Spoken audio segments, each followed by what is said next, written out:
including 8 wins by 1 run, 5 in walk-off fashion. The Padres stand in the way of Ross Detweiler. It's the first of 7 straight at Nats Park.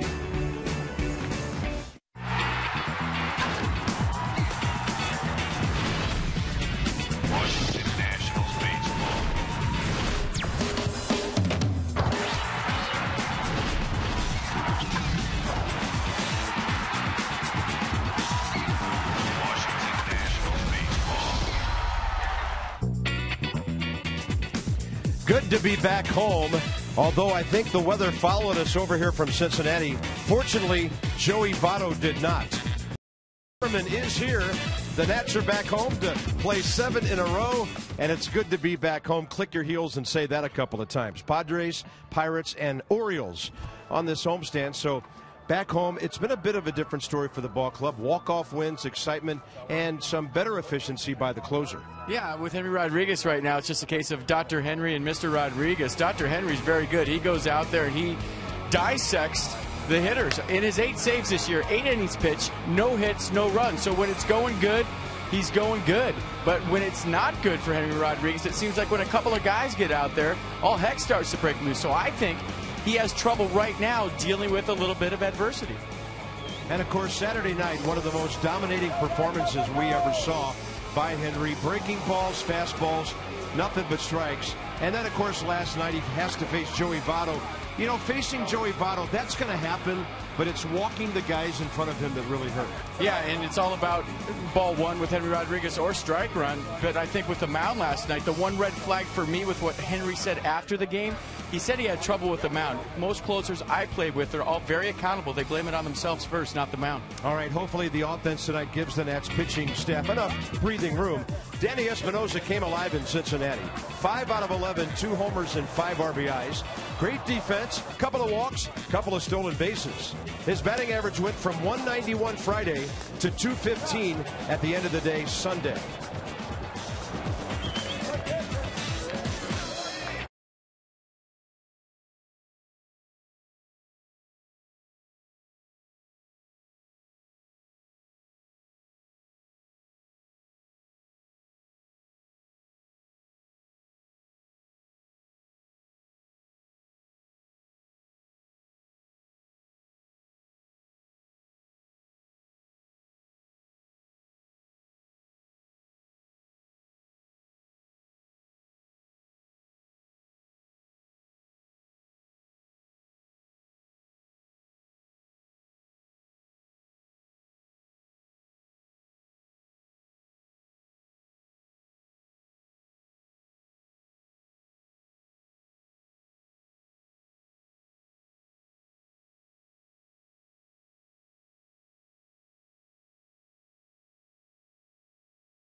Brought to you by Jeep.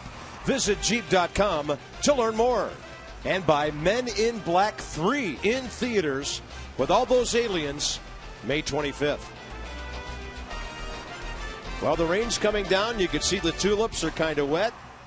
It's going to be that kind of a night here as the weather came right up the Ohio Valley, across the mountains, and here it is on the eastern seaboard. 67 degrees, quite muggy, but very comfortable at the ballpark as long as we can stay dry. Visit train.com for an independent train comfort specialist dealer near you, it is hard to stop a train. Davy Johnson's ball club. Not that a 3-3 road trip is great or bad by any means. You want to play 500 at least on the road. But the Nats had a very real possibility of winning 5 out of those 6 games in Pittsburgh and Cincinnati. The season goes on, life goes on. You turn the page and try to continue to dominate like the Nats have at home, 12-4 this year. Padres are the worst hitting team in the league at 221, but they have scored more runs than the Pirates. Nick Hundley seems to be having a nightmare at home. 343 on the road. That's got to be the biggest disparity of any regular in Major League Baseball, home and road. And most guys hit better in the white uniforms. Ross Detweiler, first career start against the San Diego Padres, and he comes in 3-2 with a very respectable 2.10 ERA. Yeah, but most guys don't play at Petco Park for 81 games. You got that right. Last time out, Ross Detweiler suffered the 4-2 loss at Pittsburgh in a rough third inning. Gave up 3 runs, and that was the only blemish. He went on to throw 6 good innings, giving up 7 hits, struck out 4 and walked nobody. So fastball curve change is what the Padres will be seeing from Ross Detweiler. Let's set the defense for the Nats tonight behind Ross. Bernardina Ankiel Harper in the outfield, Desmond Zimmerman on the left side, Espinosa LaRoche on the right side, and making his major league debut, Sandy Leon. Can't wait to see him. We understand he's a very good receiver, a plus arm, and with the bat, he described himself to me yesterday as a gap-to-gap line drive hitter. And hopefully catching a bunch of warm-up tosses here will get rid of those butterflies, and he'll be ready to go. Nats a little late taking the field. They've won 5 of the last 6 against the Padres. Took 2 out of 3 in San Diego 2 weeks ago. San Diego's offense just has been sputtering right from the first pitch of the season. They just don't score runs. And the Nats, that appears to be a good matchup for them. The .218 opponent's batting average in this ballpark. Not to mention the overall .273 ERA, which is number 1 still in the major leagues. Larry Vanover has the plate. Brian Gorman, he's the crew chief. Tony Randazzo and Alan Porter around the bases.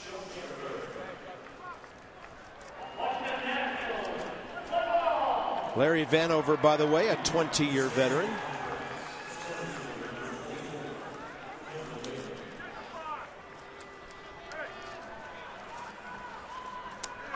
Ross Detweiler takes on Cameron Maybin, Chris Denorfia, and Jesus Guzman for the Padres in the first. Maybin steps in hitting .217. When he gets on base, he's tough.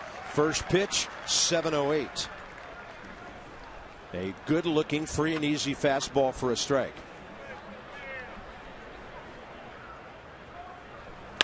And a bouncer, Zimmerman, tough play. Got it on that short second hop, and he gets the speedy Cameron Maybin. You have to play those guys shallow.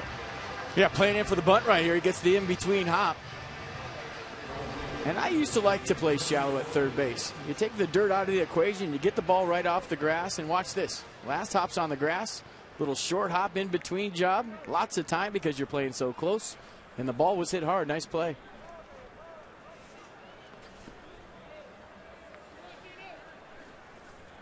Here's Chris Denorfia, the right fielder, hitting .270. First pitch swinging. Adam LaRoche takes care of that.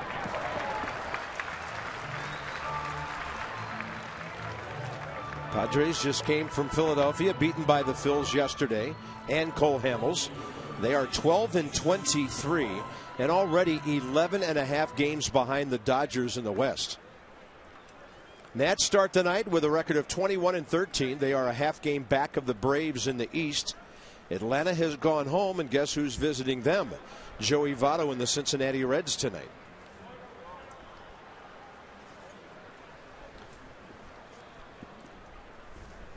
A Bailey Delgado matchup there.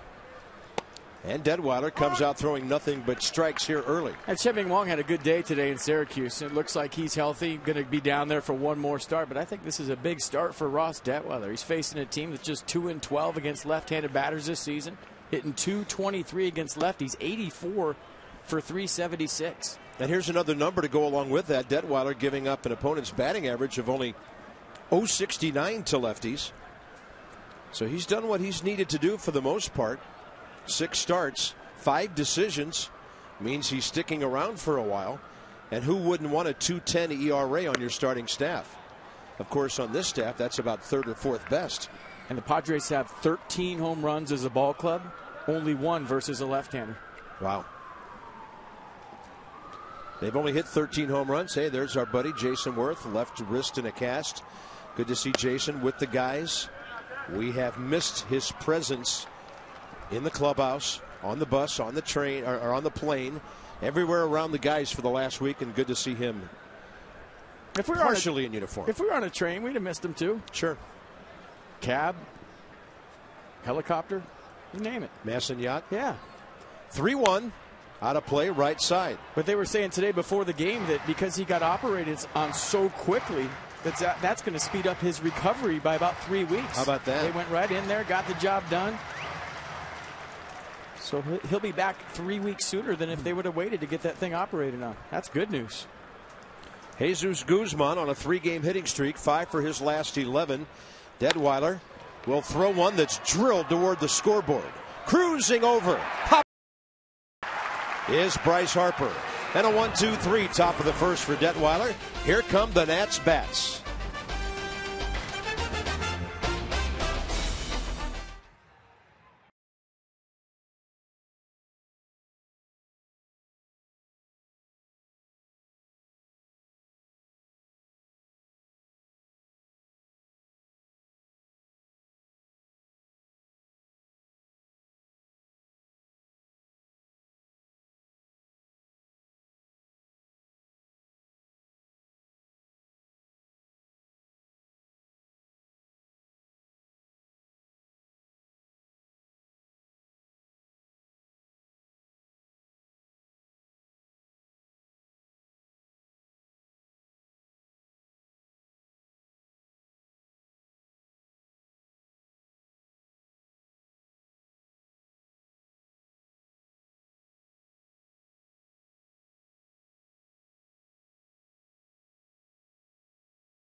Brought to you by Dodge. See your authorized Dodge dealer. Experience a world of performance design and fuel efficiency. Schedule a test drive or go to Dodge.com and check out the powerful lineup. Adam LaRoche, remember that series he had in San Diego 2 weeks ago, 6 for 12. I got some news for you. He's on another hot streak, 9 for his last 20 with 2 home runs and 7 RBIs. And he's hitting right-handers .333. Tim Stauffer. He's been out with injury. This is his major league debut this year. He's made some 3 rehab starts. Established major league guy with a career record of 23-31. Yeah, and those 3 starts, 2 were for single A Lake Elsinore, 1 for triple A Tucson. He went 0-1 in those rehab starts with a 1.72 ERA. Gave up just 3 runs in 15 2/3 innings, struck out 9 and walked none. So 2-seam fastball, 4-seam fastball. Cutter curveball change from Stauffer. Coming off a strained right elbow. He, in fact, threw a simulated game the day before one of the night games when the Nats were in San Diego. Ian Desmond hitting .260. And Desmond has worked his way back into the top 10 in the National League in hits with 39. Hasn't hit the Padres very well, though. And a high chopper on one bounce to Chase Headley. Horrible throw. It hits the tarp, and Desmond's going to second base. Unforced error by one of the worst defensive teams in the league. The Padres make their 35th error. Only the Giants with 37 have made more. Yeah, when you're not hitting as a ball club, you better make every single play, especially the routine ones. Hell, he's got plenty of time right here. Just throws it straight into the turf. There's no way Alonso had a chance at that. So the Nats catch an early break. Desmond on second base, nobody out. Wow. It looked like there should be nobody on with one out. That was a good 5 or 6 feet short of the target. And that is awfully tough for any first baseman. Huge break for the Nats, and here comes Bernardina. And Roger has been hot. 6 for his last 17. Bat really came alive in Cincinnati. And he shows bunt and bumps it foul. That's a good idea. Put pressure on the guy that just threw a ball away. I like it. Sometimes a guy makes an error at third. You go up there, test him out, bunt it on him. Make him make another play right after he's still thinking about the error. Good idea.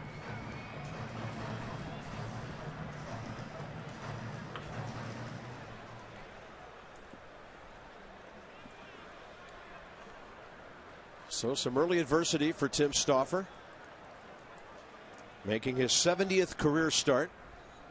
Bernardino lifting one to center. That ball's pretty well hit. Cameron Maybin right in front of the track. That'll be an easy tag up on the read for Ian Desmond. Just as good as a bunt, and Bernardino swinging the bat well. Well, let's set the defense for the Padres tonight behind Tim Stauffer. Guzman, Maybin, Denorfia in the outfield. Bartlett Headley on the left side. Hudson Alonso on the right side. And Nick Hundley doing the catching. And just a little more on Tim Stauffer. He's a short arm dart thrower guy. A lot of guys say he's Maddox-like, Maddox-ish. And he tries the front door sinker to lefties with 2 strikes. He's pretty quick to the plate. It's tough to steal a base on. 1-1 to 1-3 to the plate. So all his stuff is right around the plate.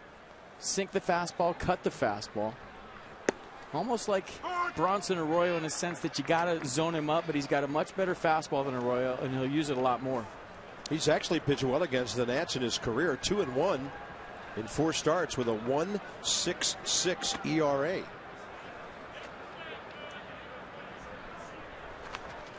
1-0, 0.64 in 2 starts last year.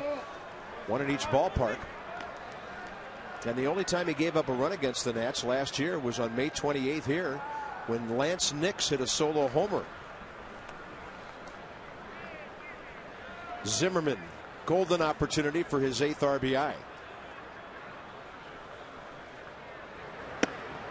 No trouble at all taking that breaking ball up and away. 2-1. With a guy coming off elbow problems, is the breaking ball the thing that tells the tale the most about how he's feeling?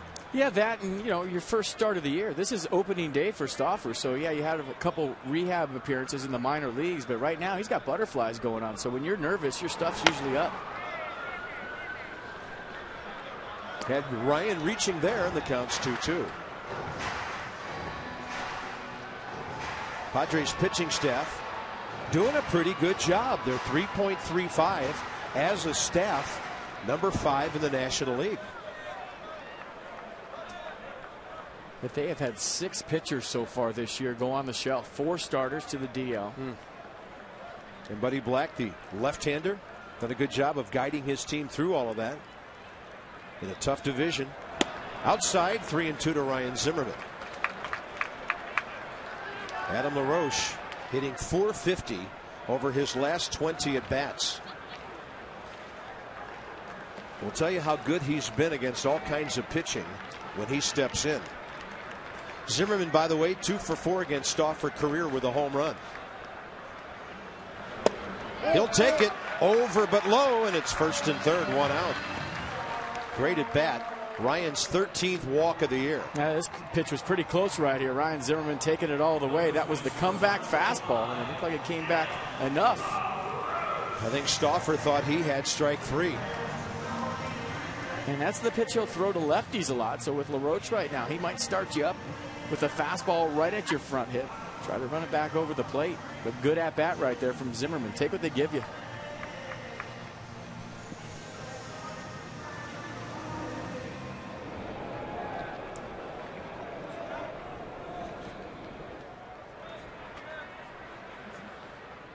Adam LaRoche just on fire. Now here's how well he's hitting against all kinds of pitching. Against right-handers, he's hitting .333, but his overall batting average is .336. So he's even hitting for a higher average in his limited exposure to southpaws. Just shows you a guy who's staying on the ball and using the ballpark. That'll be a strike on the corner. 1-1. You name it. On the road, overall batting average, runners in scoring position, right-handers. The numbers are all very impressive. He's 9 for 20 since he came back from that strained oblique. 3 doubles, 2 home runs, 7 RBI.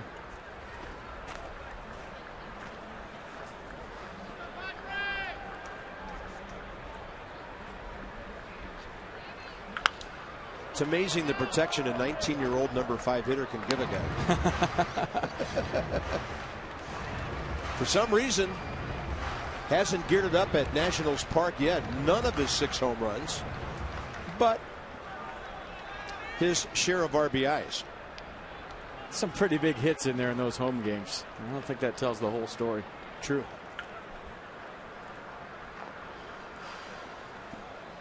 And a 1-2. LaRoche will pull it right side. No way they turn to, so he gets an RBI ground ball. Hey, maybe there's one of those instances right there.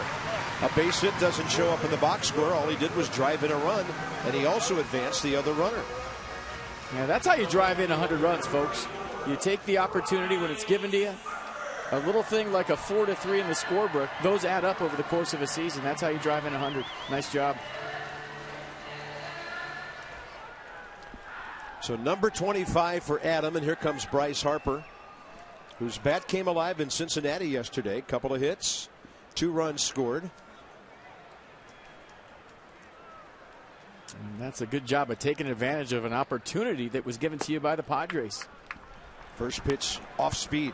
And it just looks simple, right? Hit a ground ball to second base, not a lot to it. But in those situations, you're seeing the opposing pitcher's best bolt. He's trying to strike you out, at least get a ground ball double play.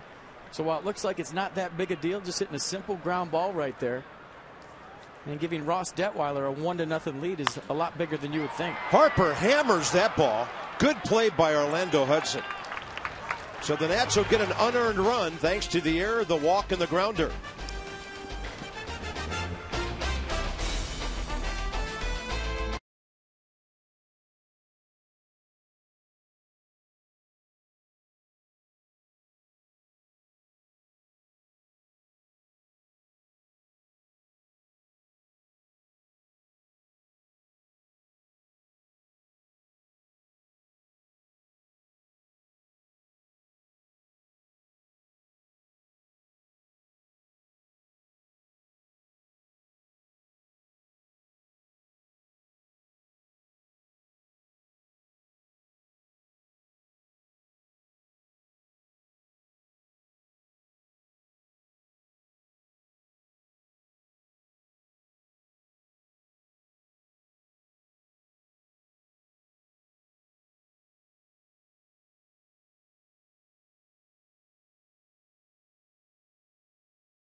Ross Detweiler against lefties this season. We already talked about how the Padres are just 2-12 against lefties this year, hitting .233. Look at those numbers right there. They're even better.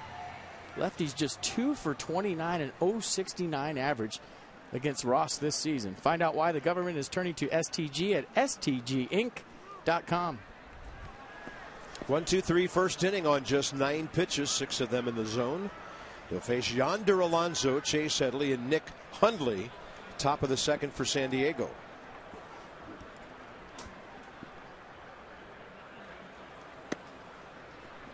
After all that, you know he's getting a hit right here. Yonder Alonso, former Cincinnati prospect, the only lefty in the lineup. Just 25 years of age. He hammers that ball right at the wall in right field. How about that? Lefties hitting Detweiler. 069 this year coming into this game. Leadoff double. I just do what they tell me to do, folks. And Yonder Alonso with the leadoff double. All you right jinx. here in the second, just throwing the whole truck under the bus as we speak. All you jinx theory conspirators, just don't even email in. We know what you're thinking. It's up to Ross Detweiler now to keep the guy from scoring. And here's Chase Headley, who is a switch hitter, by the way. I'm just one of Pavlov's dogs up here doing a game. They ring the bell, I start drooling. Chase Headley from the right side hitting .256.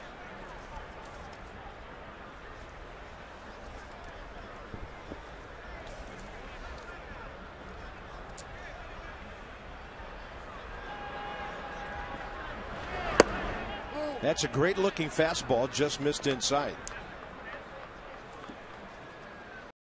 None of the Padres really doing that much with limited opportunities. They don't have runners in scoring position that often. Well, talking to the Padres people today, they said they've been having trouble getting the leadoff double over. That's been a big issue in San Diego. Situational hitting. So why not pound this guy inside, see if you get a ground ball over to Zimmerman or Desmond. Buddy Black, 6th year already with the Padres. He came to this club from Mike Scioscia's staff in Anaheim.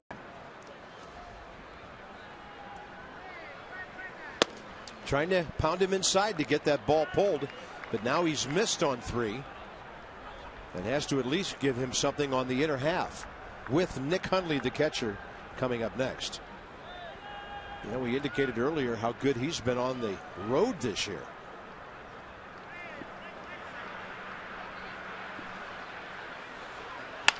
There's a ball pulled. That'll freeze. Extra crow hop and a look just to make sure Yonder Alonso was not going anywhere. Good job. When you're struggling to score runs as a team and you don't get the runner over, that's not a good at bat. A ground out to third.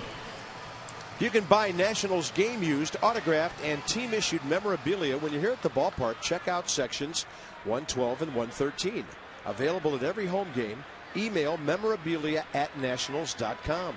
Maybe I'll throw my Steven Strasburg scorecard with the 13 strikeouts down there. He autographed that for me. Throw it in the. Nah, I'm going to keep it. Forget it.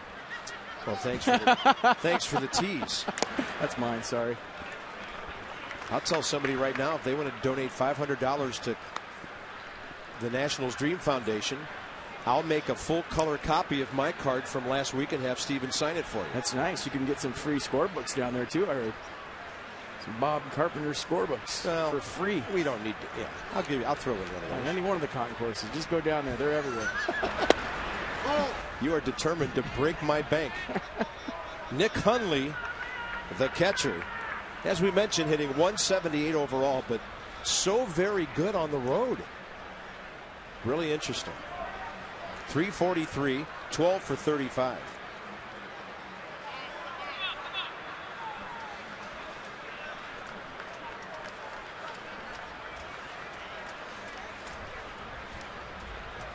That's Orlando Hudson, who I don't think the Padres envisioned as a number 7 hitter when they signed him. But he's batting .207.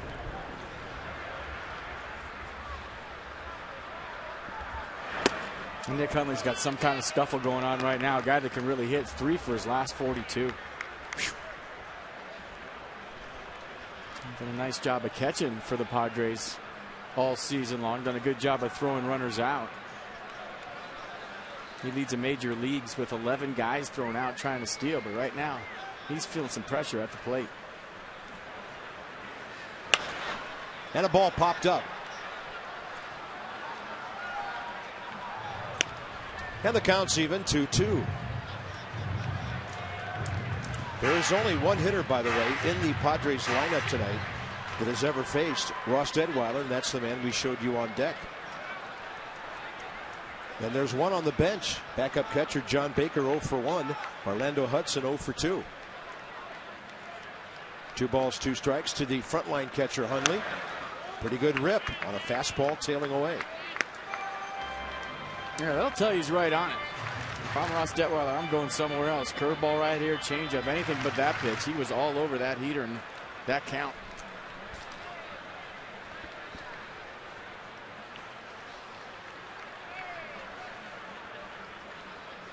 Two balls and 2 strikes.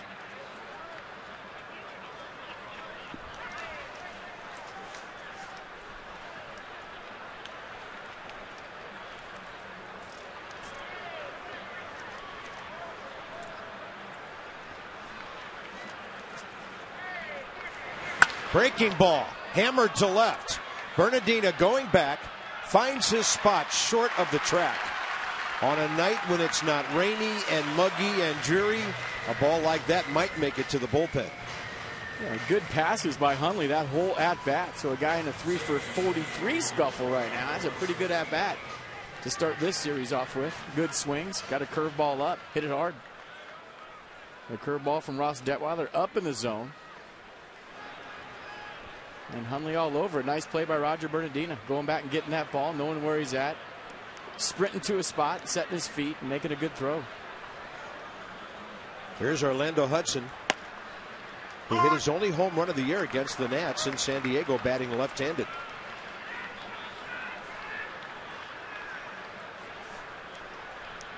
I think it was after the 09 season. He had just hit .283 for the Dodgers when the Nationals reportedly were taking a look at Hudson for second base.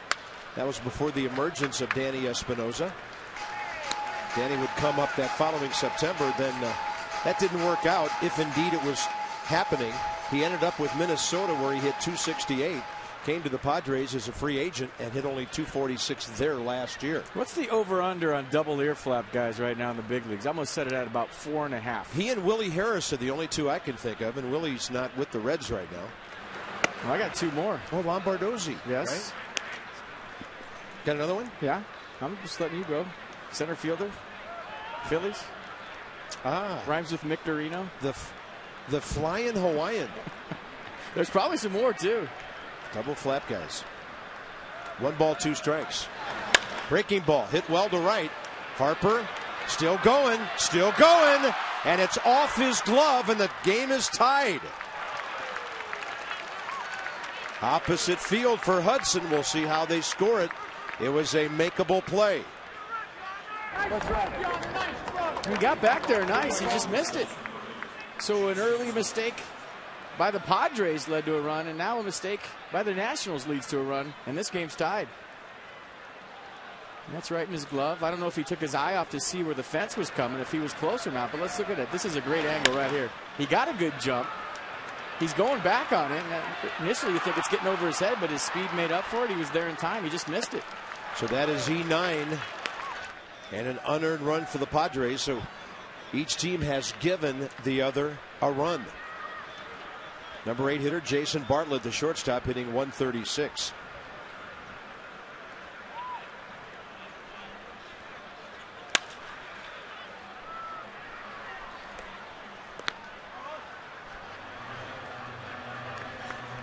And Bartlett's a little bit of scuffle too. He's 1 for his last 23 with 10 strikeouts. Wow. 4 for his last 51, 078. And that's since April 16th.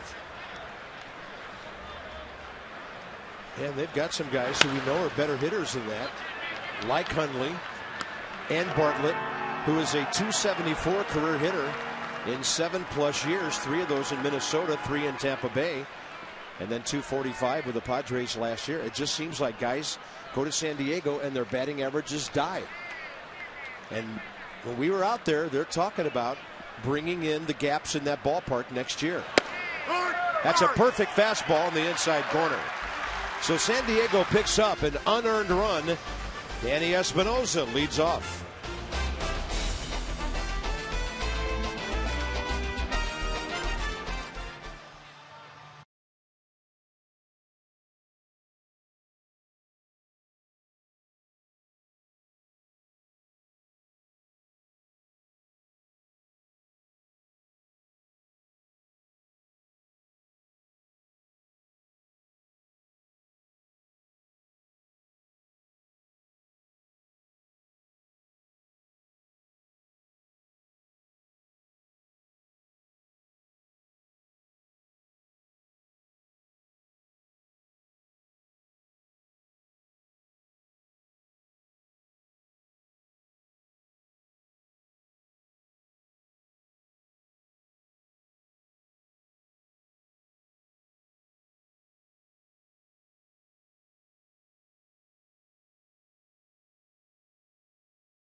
suddenly has a 5-game hitting streak, 7 for his last 19. You can just tell by the approach lately. Very slow with the feet, kind of staying through the baseball, and just the upper body at the plate is more relaxed.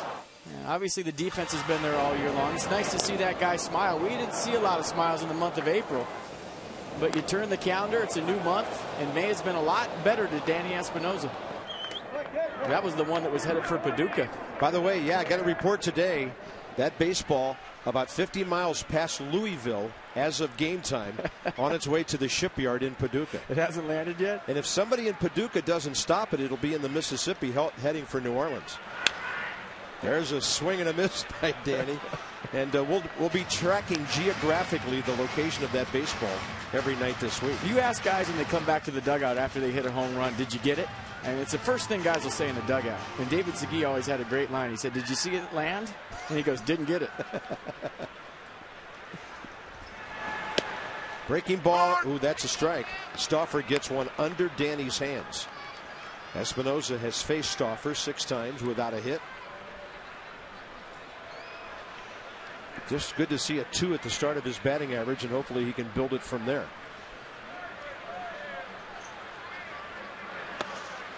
Got him down and away. Get ahead 0-2. His first strikeout upon his return for Tim Stauffer. Find out why the government turns to STGinc.com as we look at the Nats offense. And FP, look at the home run ratio now, 13 over 23 games. And now 14 in the last 11. You remember that stat we had with the Nats last year when they scored 4 runs or more? They were 30 games over 500. Almost unbeatable. I think they're 7-4 in that stretch, but with a little bit of luck and some better closing, they would have been 9-2, and that number kind of holds up. Yeah. If they score 4 runs, they're hard to beat. It's that simple. Here's Rick Ankiel. He's hitting 3 over his last 10 games. And the thing I've noticed about Rick that's helped him get more base hits, he's hitting the ball up the middle more, not in pull mode. Got a 2-0 to work with here. And he was hopping all over it. Trent Jewett gets out of the way.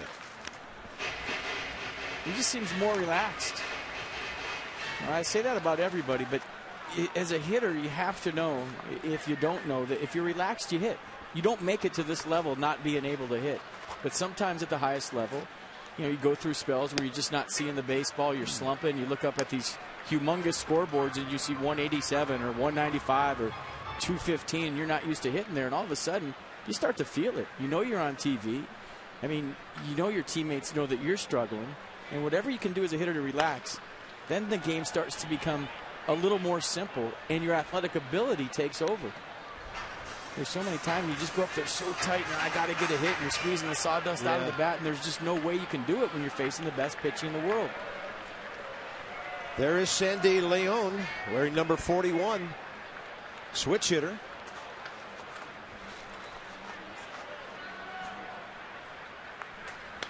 And Keel will fight it off and hit it straight back. But I remember a ball game here. I think St. Louis was here 3 years ago. And we were remarking how Ankiel was just pulling everything. Well, on the very next pitch, he hit one off the 402 mark in center field. And it shows what he can do when he stays on the ball. That was off speed, so you would figure he'd be out ahead of it. It sounded like he broke his bat. Funny sound. He's not even checking it. He's got one of those bats with the cupped end on it. See what Josh Hamilton said today about his bat? Oh, she died a hero. She died a hero. Yeah. Apparently his bat was female. I just say the bat died a hero. Yeah. I mean, Ryan Zimmerman had 2 bats die a hero Friday night with little base hits, and he was happy about that. You can put whatever gender you want on it. I don't care. Wow. Pretty good pitch. Ankiel takes the walk with 1 out. Walk number 2, and we'll check it on the kinetic pitch track. And check it out one more time. Obviously working Ankiel away. Look at all those pitches on the outer half. And Stauffer, like a lot of control guys, really relies on the home plate umpire. If he's not getting the corners and he's not getting the calls and his stuff has to come over the heart of the plate, he's in trouble. Kinetic North America, providing world-class technology and responsive solutions to our government customers. Sandy Leon, 23 years of age, from Maracaibo, Venezuela. And, of course, that is Wilson Ramos' neighborhood. Played winter ball down in Maracaibo, Venezuela. Wonderful town, wonderful people, great ballpark. You saw some oil derricks, didn't you? I did. Saw some good competition, too. That's a wonderful winter league. .319 he was hitting at Harrisburg. And he takes one upstairs, 1 ball, 1 strike. He had a homer, 12 RBIs, 10 doubles in 27 games. I'm more impressed with his defense. 12 of 29 caught stealing. And over the last 3 years, a Pudge Rodriguez like 51%. I thought you were going to say he's caught a really good 2 innings so far. Well, I like the way he's done that, too. Yeah, so do I. And by the way, Davey said today he wanted to start Leon tonight because he wants Flores catching Strasburg tomorrow and thought it would be really unfair to Jesus to start him tonight after that marathon game yesterday in Cincinnati. I mean, 3 hour and 36-minute delay, then a 3:45 game.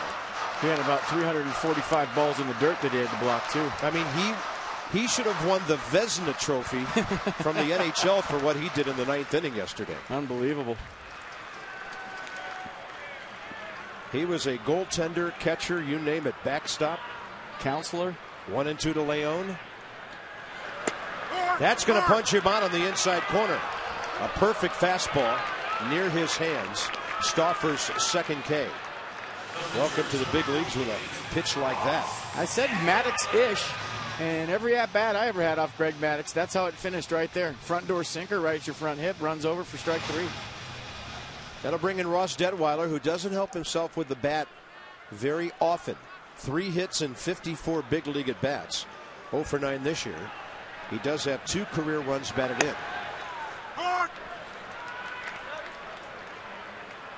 But the good at bat by Rick Ankiel, at worst, gets the Nats through the number 9 spot here in the 2nd inning. If I remember a game last year that Stauffer pitched at this ballpark, the Nats loaded up the bases in the 1st inning, and Michael Morse hit into a 4-6-3 or 6-4-3 double play. And then after that, Stauffer was lights out. It was crickets for the Nats bat all night long after that. So he's a guy that I think, once he gets into the rhythm, gets into the flow, can be pretty tough. I remember he had control problems. He walked a couple of guys. Morse swung at the first pitch, and that was it.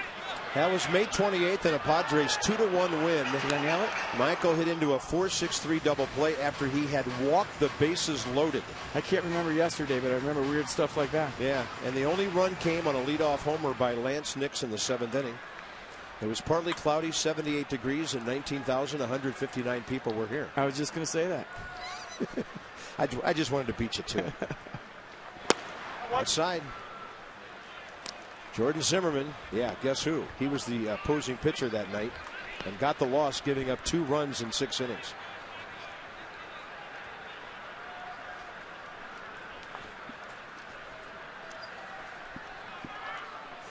Jordan, Gio, these guys are always together. Swing and a miss, and the 2nd inning is over. Stauffer strikes out the side. 1-1 into the 3rd.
To visit AFCEA.org, the Association for IT Pros.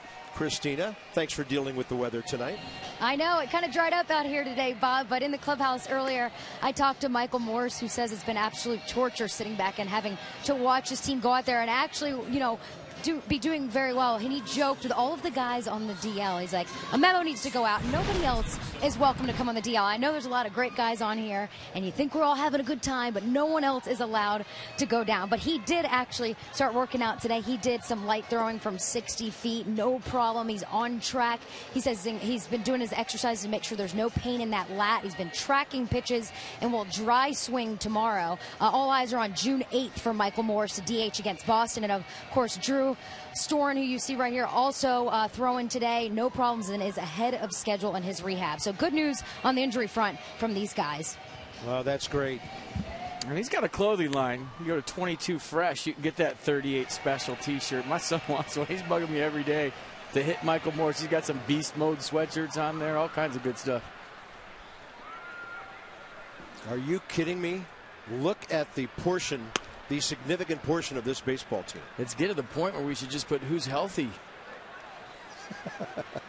Yeah, good call.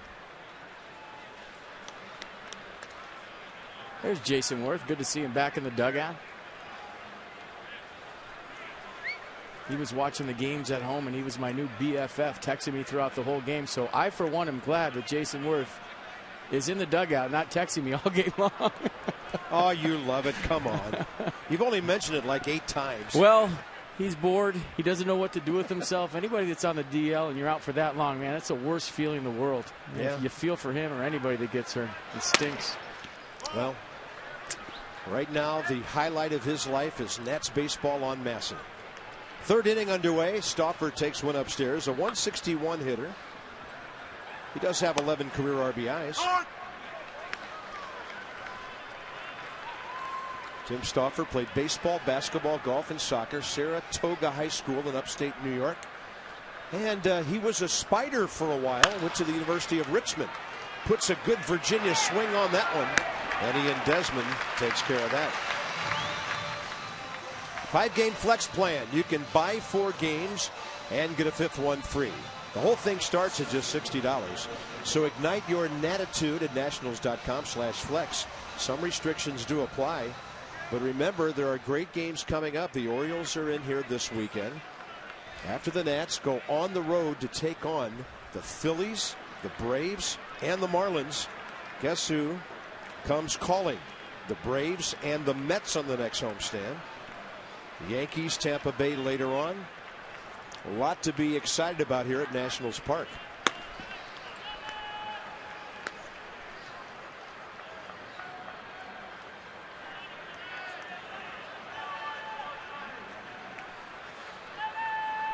Cameron Maybin hit a hot shot right at Ryan Zimmerman first time up, and he took the 2-hopper and threw him out. And I know you heard this story about Stauffer when he got drafted, right? Kevin Towers comes over to his house, says we're going to offer you $3 million, and he says, no, my arm's hurt. Oh, that's right. I had heard about that. And so they offered him $750. I mean, you just got to love the honesty of a guy like that. Bernardina cruising to this one. Well, that's pretty impressive. Chin Ming Wong, the subject of our PNC minor league report. So in 4 rehab starts, 25 innings. So just about 6 innings per outing. Good ERA, 4-to-1 strikeout to walk ratio, keeping the ball in the park with that sinker. For solutions that help you achieve your financial goals, PNC Bank, for the achiever in you. Watch him today. The Chiefs were on MLB Network. Watch the whole baseball game. Watch Chen Ming Wong pitch. There's some Chief hitters down there that are locked in, but Chen Ming looked good. Sinker was sinking. It was a good test for him on a little 3-to-1 to first base where he had to cover first. That's what I wanted to see, and he got over there fine. Well, Davey Johnson said the decision that he has to make, and that's a base hit by Kristen Orfeo, is Chin Ming Wong good enough to replace anybody in the Nationals rotation? And that's why Ross Detweiler has to go out, even as the number 5 starter, supposedly, and pitch very, very effectively. I mean, this is by far the best talent the Nats have ever had at this spot of the rotation.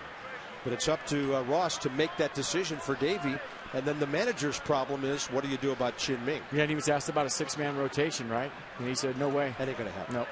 No, because he wants to keep Strasburg and Gonzalez and Zimmerman and Edwin Jackson on their regular 5-day terms. Now, does that mean that later in the season, Chin Ming Wong or maybe a John Lannon will not be important to this ball club? Those guys could be very important, because at some point, Steven Strasburg may be shut down. We won't know till then. What's the old adage? You can never have too much pitching. Absolutely. I guess the challenge is keeping everybody happy.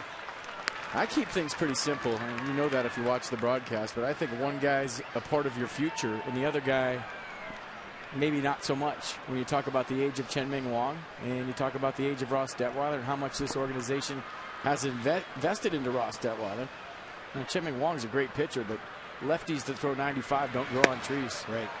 And the Nats have 2 of them.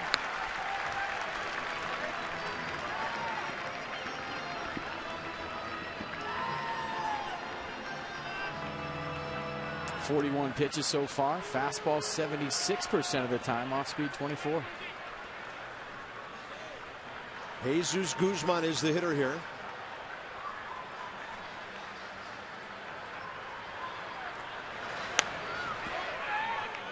He's the one who lined out hard to right center. The Bryce Harper chased down to end the first inning.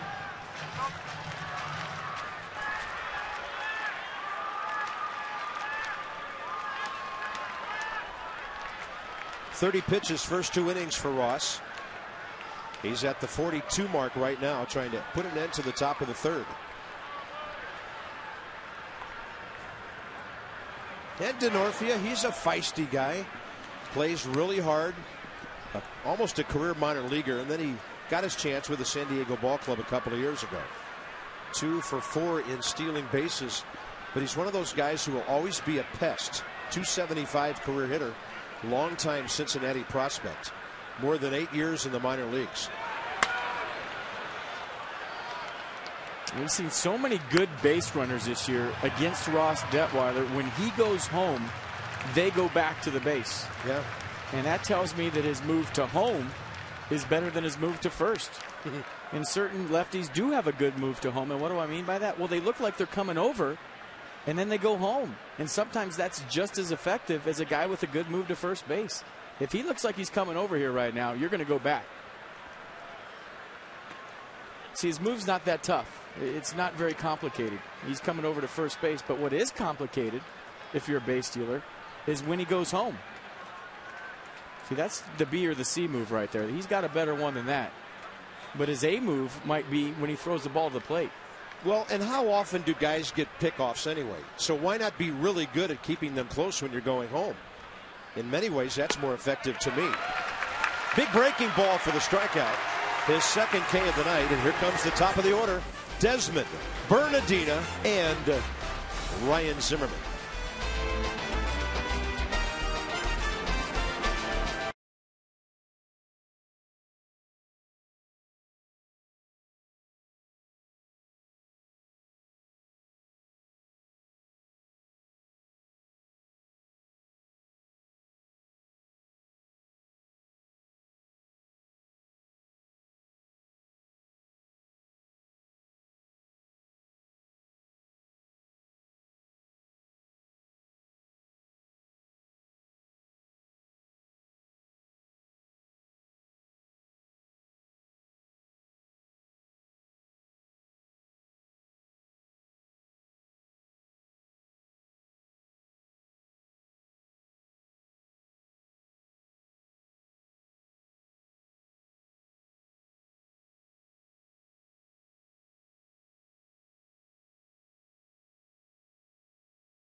And it's a thing that brings you a smoother pour.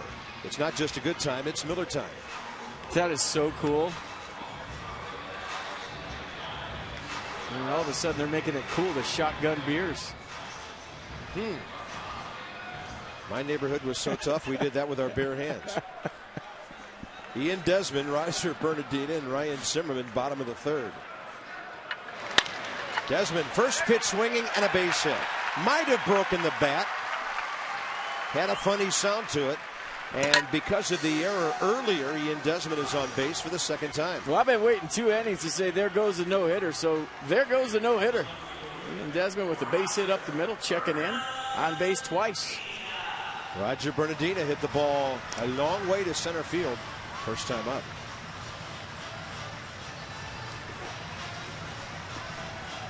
Well, maybe they just needed to get to that Great American Ballpark to get some hitters excited about hacking again. Good results. That's at 34 hits in that series, and we're so unlucky not to win the whole thing. If Bryce Harper doesn't lose that ball in the twilight, Joey Votto never bats in the 9th inning yesterday. Good point. You know, so some things happened before the 9th inning too that I think the folks need to realize. You know, the Ian Desmond error, and he's played well at short, but errors happen, and then Bryce never saw the ball. We talked about putting guys on for free in that ballpark all series long, whether it's a fly ball lost in the twilight, a ball 4 to a hitter. You can't put guys on for free in a hitter's ballpark. By the way, when they were both walked, Drew Stubbs was hitting about 240 and Chris Heisey was hitting about 200. And Henry just has to challenge those guys. But that's yesterday, and now it's 1-1 here. And Bernardina takes a 2-0 rip. They play Rogers straight away. They actually bunch him a bit toward the gap in left center. And the thing we've noticed about this ballpark over the years now since it opened in 08, the Nationals and the opponents will take their left fielder and put him on almost a straight line to the bullpen out there in left center. Remember Josh Willingham a couple of years ago? He used to play 120, 130 feet off the line. Ian Desmond's having some sort of discussion with Brian Gorman, maybe about Tim Stauffer. Stauffer's quick to the plate. I already said 1-1 to 1-3. He's tough to steal on. So Desmond trying to see if he can fall into a rhythm. And I'm wondering if he's coming to a stop, if he's coming set. That's what I was wondering. Is he stopping? Because that is really an unfair advantage against a base runner. Yeah, as a base stealer, you wait for the guy to come set. Sometimes you get a rhythm, but if he just rolls right through it, you have no reference point to start your steal on. I mean, you'll look on the lower half. So see Stauffer's belt. You'll go down below that. And you'll look somewhere in between his feet. When the left foot goes up, you go. But if he doesn't come to a stop, you don't have time to do that. Bernardina will single to left center. Desmond on a soft liner heading for third. And even Bernardina takes a big round to the bag in case Maben had thrown to third base. And the table is set for Ryan Zimmerman. Good. I love the base running there. Yeah, me too. Good read by Ian Desmond. So you know it's going to drop all the way. You know where your outfielders are playing, so you treat it like it's 2 outs, even though there's no out. So he knows that's going to drop right away.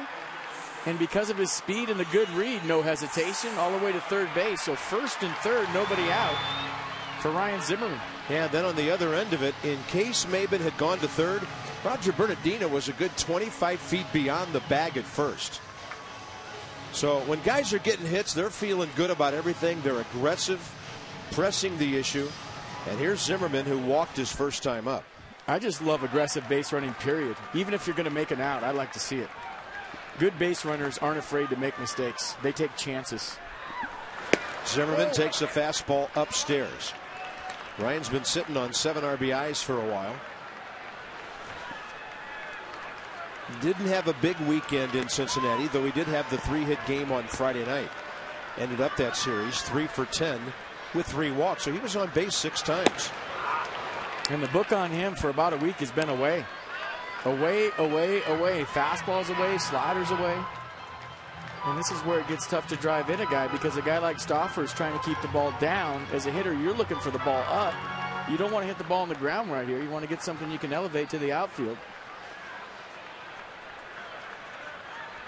But for whatever reason, everything's been outside like that to Ryan for about 5 games. And if he sees a fastball, it's usually a swing back fastball that starts off the plate out there. And you know how you cure that, partner? Just dive out there and drill something to right center. Then they come back into you and you got them.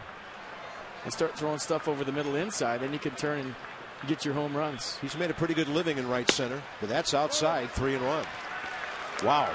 A pitch of decision early in the ballgame now for Tim Stauffer, with an outstanding left-handed hitter on deck who's hot. RBI first time up. And 2 men on, nobody out in a 1-1 game. The Padres are the ultimate ball club in this league that cannot afford to fall behind by much. Zimmerman hooks one into left field. 3 consecutive hits.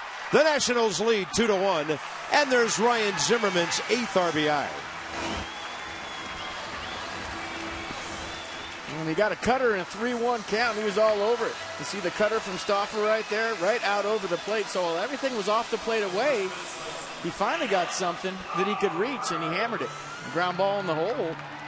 And give Ian Desmond an assist on that for going first to third on Roger Bernardina's single. That's right. Big inning potential here. The Nats with 3 consecutive hits. They did that yesterday, scoring 2 runs in the 5th inning.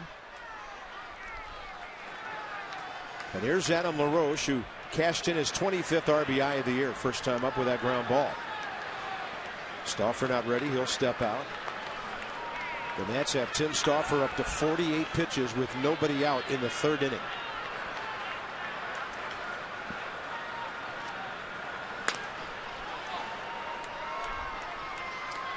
Just beyond the 8 o'clock hour, getting underway here at Nationals Park.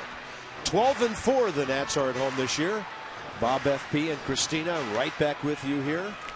And don't forget, tomorrow's a day game. Steven Strasburg at 1:05 against the Padres. And the Pirates are in for 2 and the Orioles for 3. LaRoche with an off-speed take and a good one. 1 ball, 1 strike.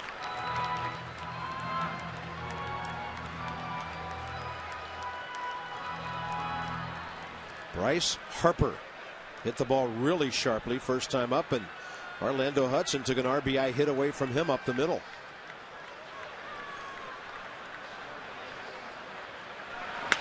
LaRoche, slow roller. They'll have to hurry for 2, and they'll get it on the 4-6-3. Bernardina ends up at 3rd base. Padres turn their 23rd double play of the year.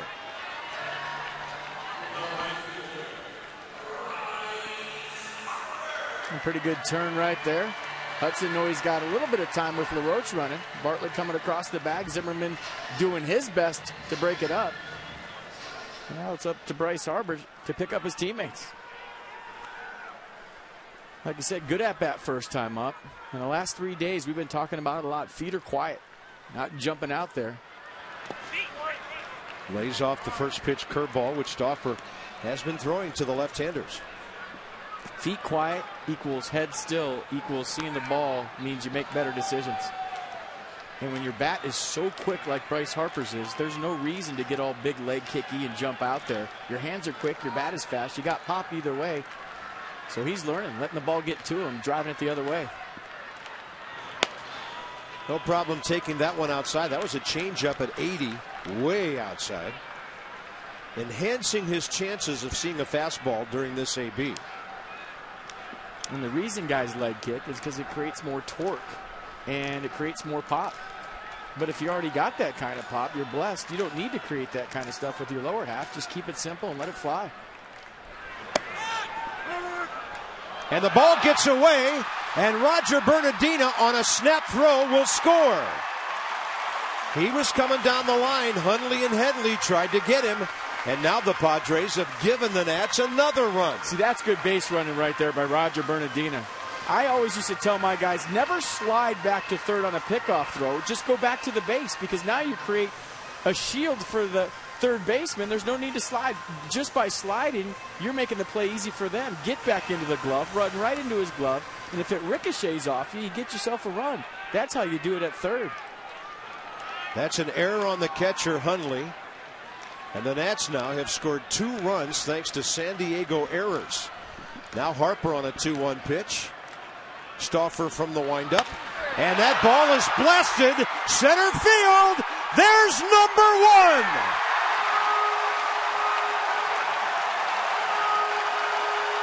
1. And several more hundred to follow, we hope. The Nats lead 4-1.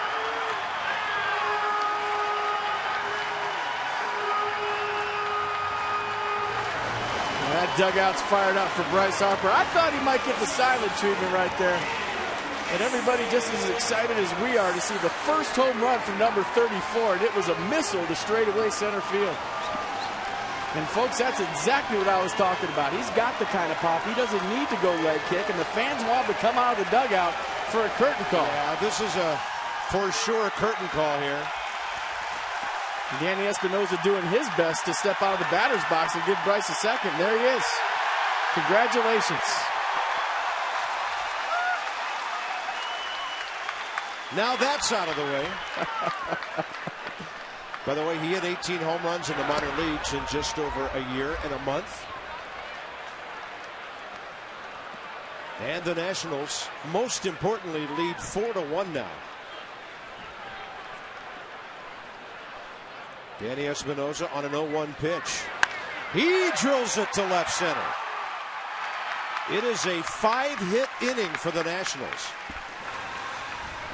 And Danny Espinosa is now 8 for his last 21. Let's check out home run numero uno for Bryce Harper. Very quiet, letting the ball travel and come to him. You see the tremendous amount of bat speed. Watch this. Oh, the sound, the swing. And the trot was fantastic. We talk about acting like you've been there before. He got around the bases quick, kept his head down. That, folks, is old school. Well, not the biggest crowd of the year by any means, but a big, big thrill for the folks that are here.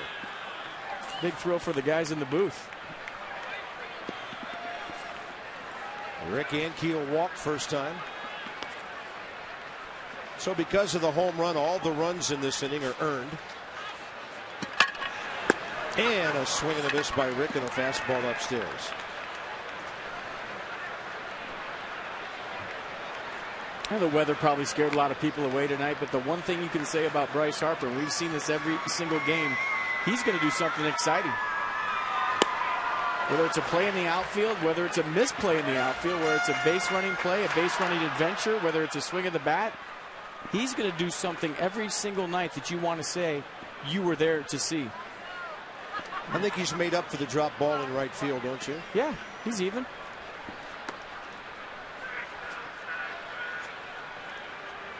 Ankiel takes a fastball that's going to punch him out.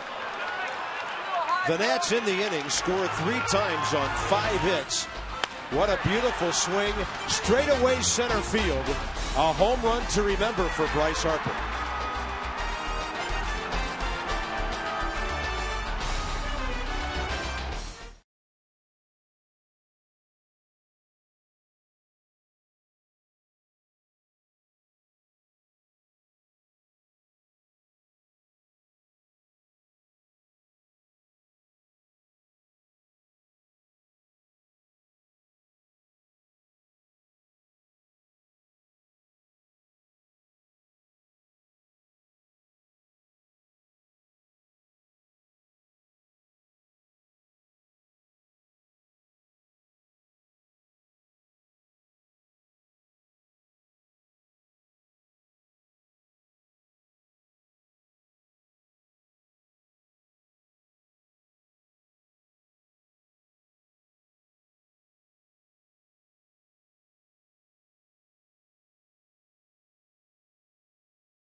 in the bottom of the third. 4-1 Nationals as we go to the top of the fourth.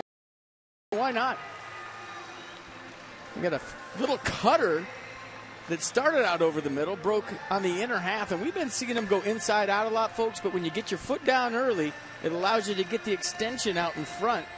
So just by the fact that his feet are slower and he's getting the bat out, you're going to see more balls hit to center and to right field than early on in the season when you saw him maybe jumping out there a little bit where the bat was trailing behind. He was hitting balls down the left field line. He's calmed it down, and you're going to see some power here coming soon. And because he's doing that, it doesn't have to be a fastball. It could be a curveball. It could be a changeup. You know, when your feet are slow, you're seeing the ball big, you can get to any pitch. All right, Ross Detwiler now, top of the fourth inning. Alonso, Headley, and Hundley. And a great breaking ball to start off the fourth inning. Yonder Alonso drilled the ball down the right field side first time, got the double. Then he scored 2 outs later when Harper dropped a drive hit by Hudson. Danny Espinosa was waiting for that ball. Adam LaRoche tried to cut it off. They could give him an error for that. Well, if you have a first baseman like Adam LaRoche that is as good as they get defensively, you want him to go for balls like that. That's just a bad hop. That's just a little inside move, throw back to the pitcher cover, and a ho-hum play for LaRoche. But watch the last little tricky hop. Kind of came up and bit him a little bit. But that's a play we've seen him make before. Tough hop. So Alonso's aboard. We're waiting for a ruling on that ball. Chase Headley, the hitter, bounced out to Zimmerman first time up. Kind of like the in-between hop that Ryan Zimmerman got from Cameron Maben to start this game up. And I think that's a pretty good call. They gave him a base hit. A bad hop's a bad hop. It's one of the best first basemen in baseball there, and if he doesn't catch it, it's probably because the ball did something different. Well, we did the open on the defense the other day, and I feel like with Ryan Zimmerman at third, he's already got a Gold Glove check. Adam LaRoche at first, I don't know how he hasn't won one yet. And the two kids up the middle both have a chance to win one. You're talking about one of the better infield defenses in the National League. That ball well hit to the gap, and Keogh can't get it. Harper picks it up, gets the ball in. Actually, Keogh was able to pick it up and throw it back in. And suddenly the Padres, not that intimidated by a 3-run deficit, have back-to-back hits. Now look at the pitch right here. Up in the zone, and Headley was all over it. So he got a fastball up, stayed back on it. Pretty good effort by Rick Ankiel. He went a long way for that baseball, and we talked about it yesterday. He's got the mentality, if it's in the park, he's going to catch it. So good effort right there. Nice job of hustling to get the ball to keep the runners at second and third. Next up is Nick Hundley.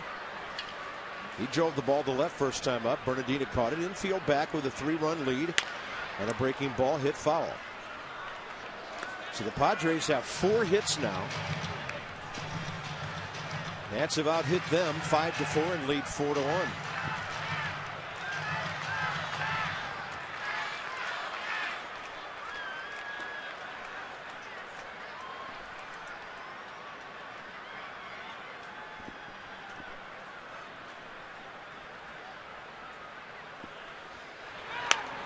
And believe it or not, Ross Detwiler has a chance to wiggle out of this jam.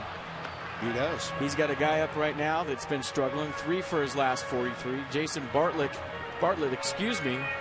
in the hole right now. He's in a big-time scuffle of his own. He's 4 for his last 52. So a long way to go right here, but if you're Ross Detwiler, making a few pitches, you got a chance. Target in.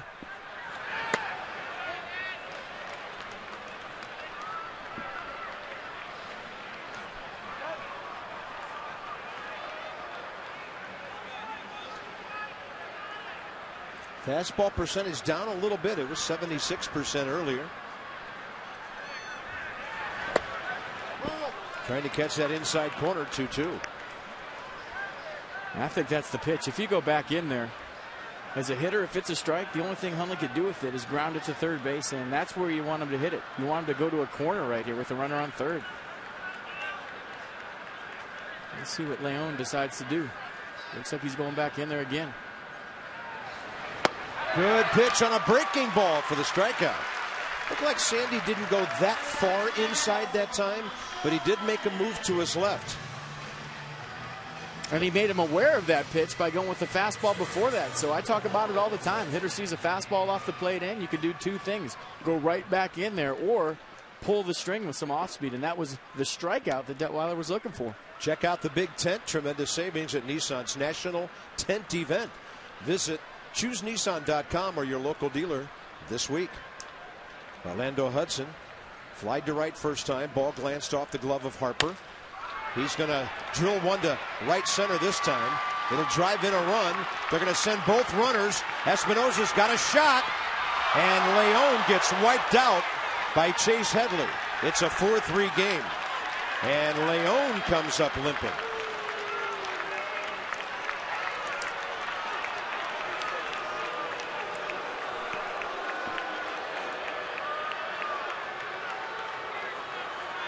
That'll be a base hit, 2 RBIs, and second on the throw. What in the world is going on?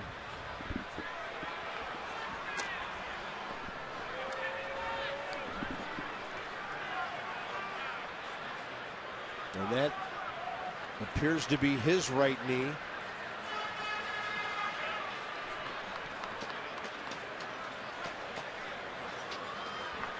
One hour and 9 minutes into his major league debut.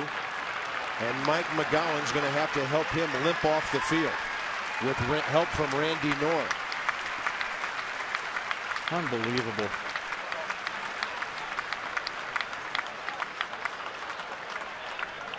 Let's check it out one more time. Danny Espinosa got the short hop from Rick Ankiel. And then threw one to Leon. And his knee got caught underneath.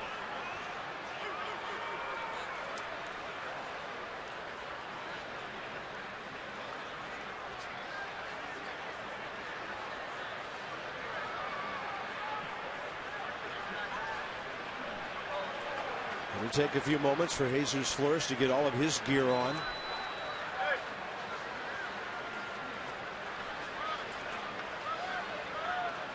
And that's a clean hit. He didn't go out of the way. Leon was blocking the plate all the way. And just by watching a couple of instant replays, I'm thinking to myself, that's a clean hit. If there was a lane there for him, I think you slide, but I don't think Leon gave him a chance to have a lane. And I'll tell you one thing, FP. Nothing sets up a catcher worse for a collision than a short hop throw. If he gets the ball on the fly and he can steady himself, things usually go okay, but this ball was right in the dirt. See, there's no lane, and that's a great point, partner. He's got to stick with the short hop, so now he's there. There's nothing he can do. He can't pick it and get out of the way. And there was no lane to slide in, so when there's no lane, it's either me or you. If he slides right there, he gets a bunch of gear that comes down on top of him, and he can get hurt.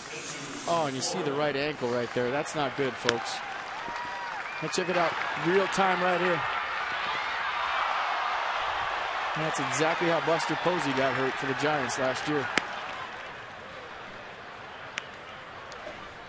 So Jesus Flores getting warmed up by Ross Detweiler. Crowd very quiet. 3 hits in the inning. Suddenly 2 runs for the Padres.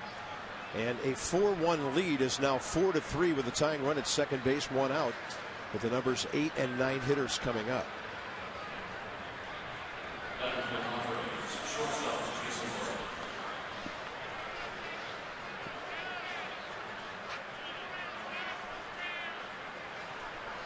I know I can speak for you right here, Carp. I am sick of seeing Nationals get hurt.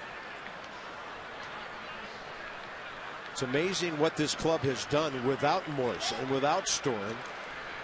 And now it's Worth, Ramos, and then a rookie catcher who gets called up to replace your injured starting catcher. Mark DeRosa, important guy, potentially off the bench. It's unbelievable.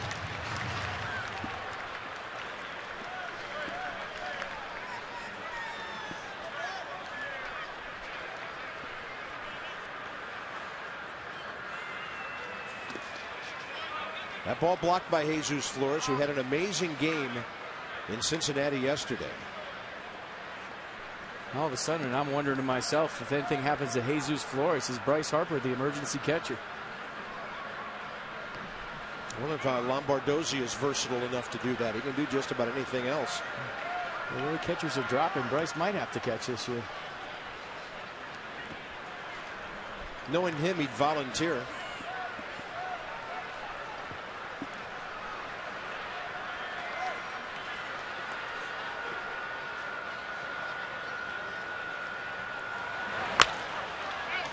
I'll tell you, the Padres are getting some healthy swings at Ross Detweiler tonight. 1 ball and 2 strikes here in the 4th. He's now given up 5 hits. Rain starting to come down. That's why you're feeling pretty good about that 3-run lead. If the weather intervenes, you get 5 innings in, 4.5 innings, you don't worry about it. Now the game's a whole lot closer. So it's very important to keep this lead here in the middle innings with weather in the area. That's a breaking ball. He got around early. Thank goodness. Home run distance. And that was a hanger from Ross Detweiler to a number 8 hitter with no home runs, hitting $130. The Espinosa jersey comes up with the souvenir.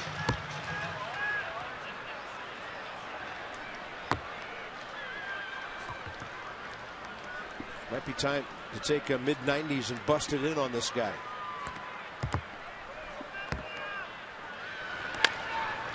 That's a changeup.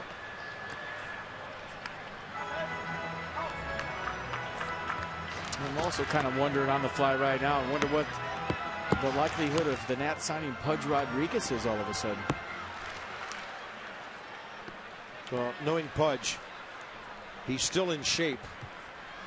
Knowing Pudge, he's in a cab outside the stadium right now. Now, come on. 1 ball and 2 strikes.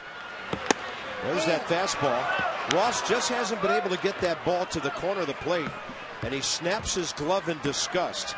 And hopefully he's mad at himself, not the umpire, because that ball was a little inside. And you don't want to show up a guy like Larry Vanover. Well, I think he's mad at Larry Vanover. That's a good pitch. 2-2 pitch. Flores sets up outside corner now. That's low.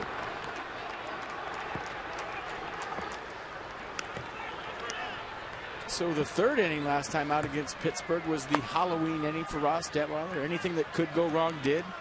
Probably wasn't his fault, but all of a sudden the 4th inning turned into the same kind of a deal.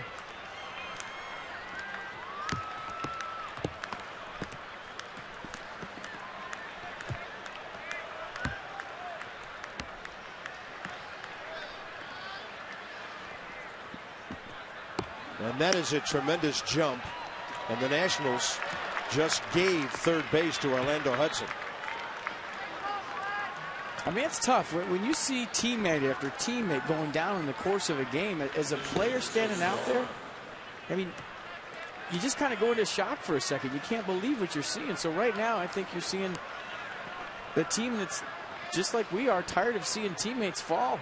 And yeah, the game goes on. You got to make the play. You got to throw strikes, but those are human beings out there. When you keep seeing your brothers fall and fall and fall, it gets tough. Yeah, game's going on. It ain't going to stop for you, but you got to figure out a way to get out of it. But I'm talking about watching Hudson going to 3rd base. Nobody was keeping him close at 2nd. And that's one of those things where they can't believe what they just saw one more time. Here's Stauffer. Suicide squeeze, and he bunts it foul. Buddy Black knows his team has a hard time scoring runs, so he tries to forge a tie here with a suicide. A pretty good effort by Stauffer. Good job by Orlando Hudson not tipping it off and leaving at the right time. Just got a pitch up and away that he couldn't put into play. Better to do this than miss it entirely. Yeah, not an easy pitch to bunt upstairs like that.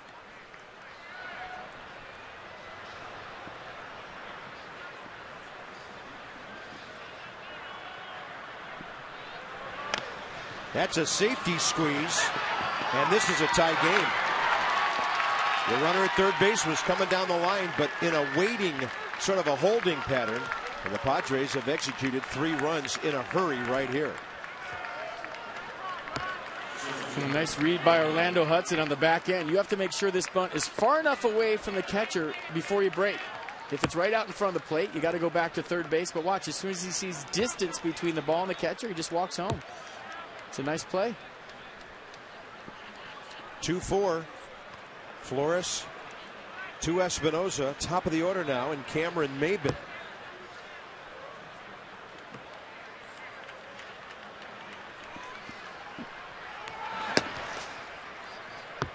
The Padres have hits from 5, 6, 8, a walk, pardon me, 4, 5, and 7, a walk to 8, and the squeeze by the 9th hitter. So for the most part, the middle to the bottom of the order has come up with a good inning for them here in the 4th. That's outside, 2-0. Russ Detweiler cruising through 3, and in this inning he's already thrown 23 pitches. And the conditions aren't getting any better. And you got to think that he's thinking about it out there too right now. Walking Jason Bartlett, hitting 136 coming into this game. Leaving a pitch up to Orlando Hudson.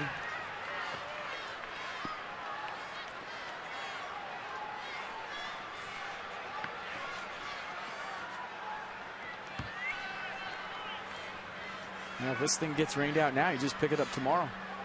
Tie ball game. Even in the 4th inning? Yep. You just continue the game right on tomorrow from the point it's at right now. Well, here we go to the bottom of the 4th inning. Padres pick up 3, and suddenly this one's all tied up.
It's in an election year, so they're going left tonight.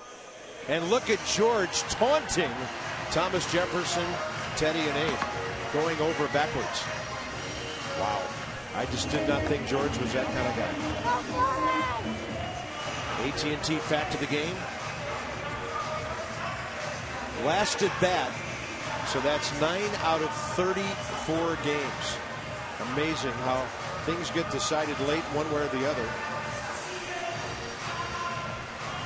And right when it looked like tonight had a chance to be the first laugher in a while, here we are tied up once again.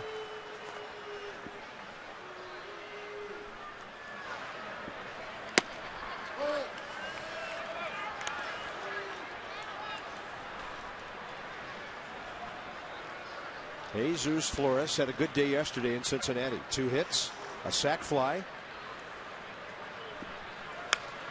Getting his batting average up to .231. And he thought he was getting a night off.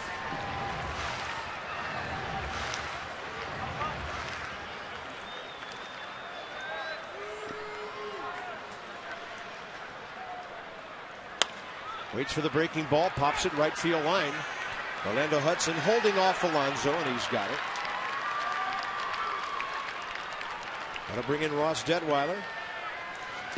2 nights from now on Wednesday, the Battling Buccos will be here. So how about $5 beer and peanuts? You get a beer and peanuts for only $5 for the 7:05 game. Nationals.com/specials. Some restrictions apply while supplies last.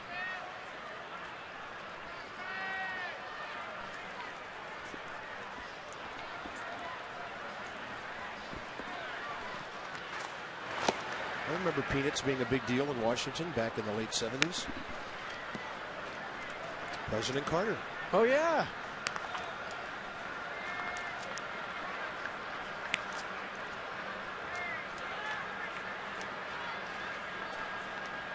One-zero pitch. Ball 2 to Detweiler. 0 for 10 this year. Top of the order, Ian Desmond, who got that rally going last inning with a leadoff single. Little tapper, right side. Stauffer will just run over to the bag himself. Well, he has a new life. Down by 3 runs, and in a matter of minutes, the Padres just wiped that deficit out. See, this is a tricky at-bat right now for Ian Desmond. And Ross Detweiler in the 4th had to work real hard to get out of that. Gave up 3 runs, was out there for a long time, faced 7 batters. And now with Flores making a quick out, Detweiler making a quick out, sometimes it's on the 3rd guy, and that's Ian Desmond to take his time right here. But as we all know, he likes to swing at the first pitch. So now you got a guy that struggled through an inning that's really not having any time at all to grab a cup of Gatorade, sit down because he had to hit, and it's turned into a quick inning. So hopefully for the Nationals, Ian Desmond can find a way to get on base.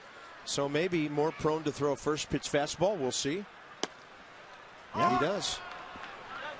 And that's a good take by Ian Desmond, a guy that has never met a first pitch fastball he didn't like. That had to hurt. He'll get a slider. That's up high and away, 1 ball, 1 strike. And by no means as a 3rd guy are you supposed to go up there and take 2 strikes and make it out just because the first 2 guys make quick outs in front of you. You still got to have your at bat. You just don't really want to swing at the first pitch.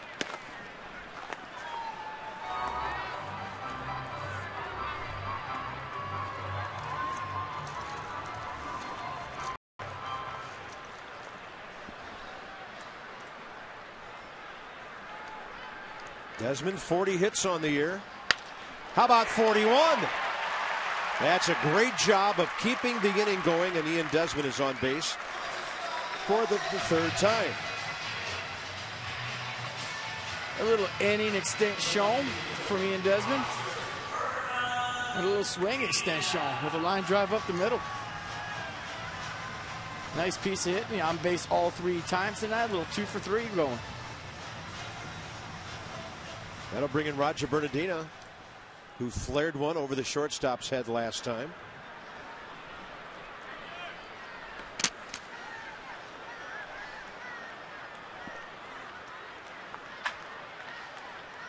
Yeah, lean going right there.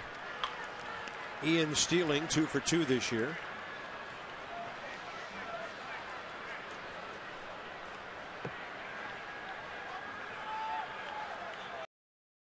Right there, I have flashbacks to when I was a first base coach. If I yell back, are you going to get upset right there if he picks over? I coached first in A-ball. I'd sit there, and that's all you got to do is yell back, especially when guys, we talked about this the other day. And you're going up. Trent Jewett's telling them right now, 2 outs, don't make the 3rd out at 3rd. He was a 1-1-5 right there. Give them the times and get your sign. On a delayed steal, that's not even close.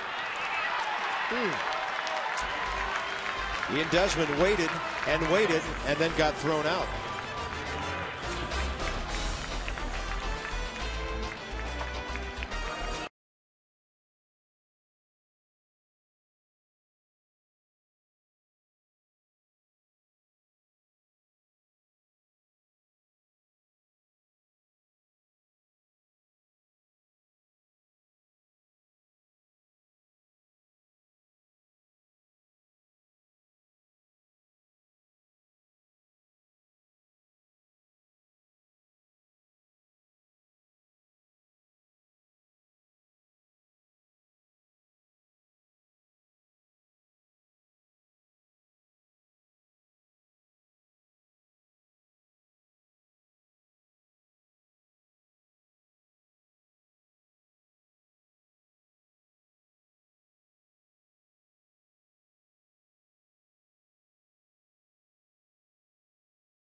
Nats have enjoyed a lead on 2 different occasions. Inning-ending play a moment ago in a 4-4 game with Desmond delaying before attempting to steal. But check out that delay steal by Ian Desmond. Number one, why do you delay steal? Well, Stauffer's quick to the plate, so you're trying to create some offense. And the thing about delay steals, you're not so much trying to catch the catcher sleeping as you are trying to catch the middle infielder sleeping. So what you do as a team is you watch the second baseman and shortstop.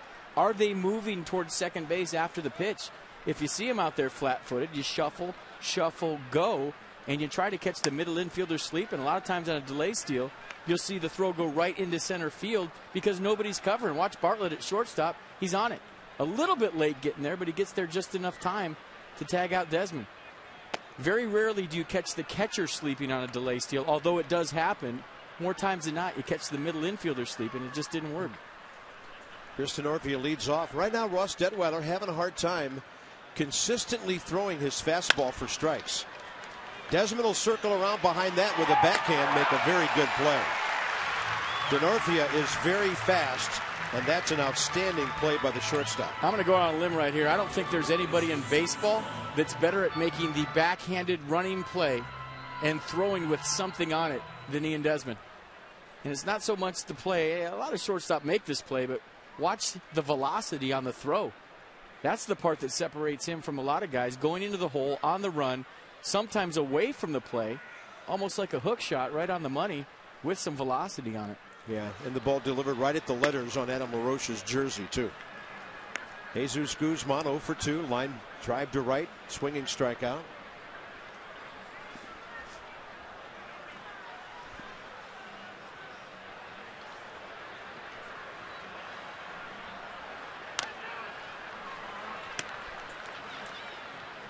Boy, you got to love it to be a catcher. Jesus Flores just caught a foul tip, I think, right off his meat hand. It's a pretty impressive stat. Usually it's the third time it's 250 and the second time 154. You got to have good stuff to cut through a lineup 3 times and have that kind of average against. They went 4 for 7 with a walk and a sacrifice second time through tonight.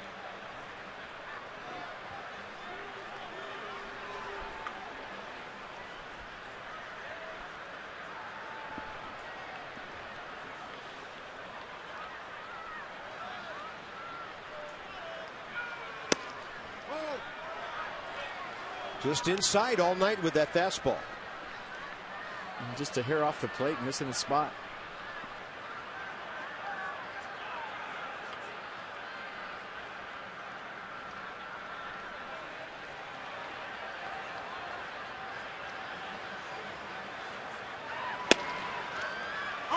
Finally gets a call in the outside corner.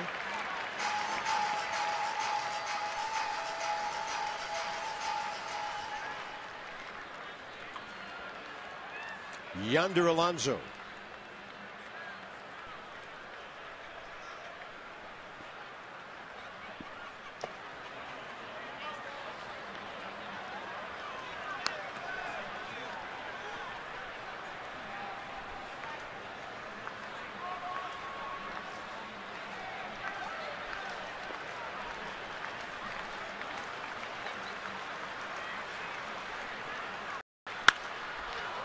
Left field line with Bernardina playing way over in the gap, just foul. Roger had no chance to get there, and that was close. That was almost like a return in tennis on a high serve. That ball was over his head, and it just missed being a ground rule double. Watch where this pitch is. There must have been a hit and run sign I missed. Except for there's nobody on. Even he's having a chuckle about it. Sometimes you think it's a curveball up and it's going to break down. It stays up and you just have to continue your swing. He almost got a double out of it.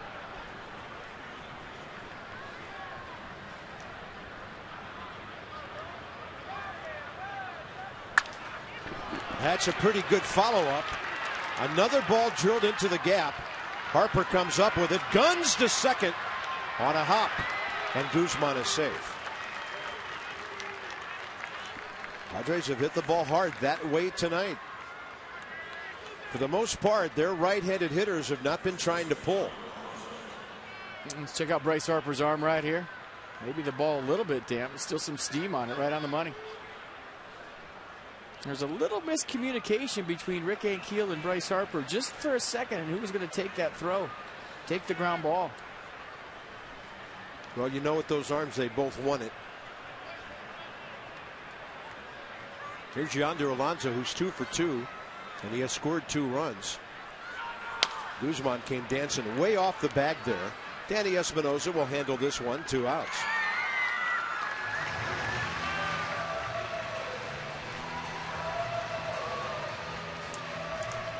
Next up, Chase Headley, who doubled and then took out the young catcher Leon at home plate on the Orlando Hudson 2-run hit.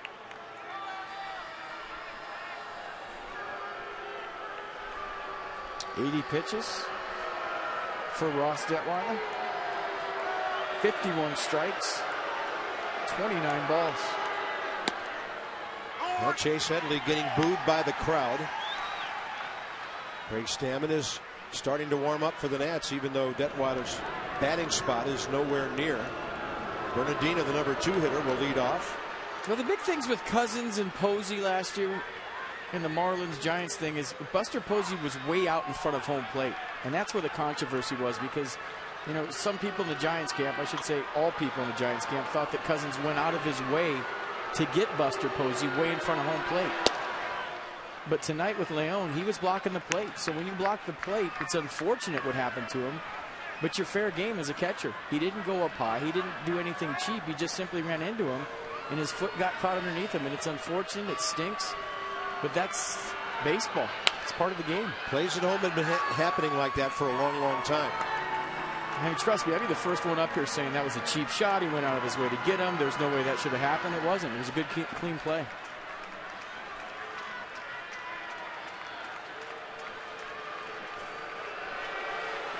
One ball and 2 strikes.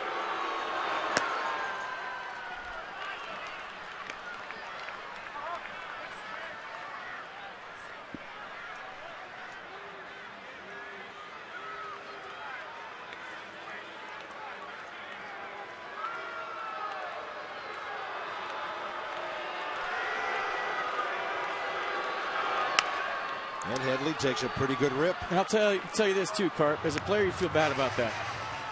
I got Chris Hoyles one night in Baltimore when I was with the Expos, and he was rolling around on the ground, and I went and knocked on their clubhouse door after the game to make sure he was okay. He wasn't. He missed a couple of months. Got his knee twisted underneath him. But nobody feels worse than the player. It's just part of the game. You're looking to knock the ball loose. You want to score a run. Headley will quiet the boos and give the Padres the lead. And they have had great hitting approaches to Ross Detweiler tonight. They are not going up trying to pull the ball. They're going up the middle. They're going right center. They've out-hit the Nationals 7-6 and now lead 5-4. A light-hitting ball club having its way with a left-handed starter tonight. And a team that hasn't hit left-handers all season long. 2-12, the record coming in. And I think Ross has been trying all night long to get that strike call in the inside corner with his fastball to jam these hitters, and he hasn't been able to do it. And when the ball's out over the plate, they're hurting him.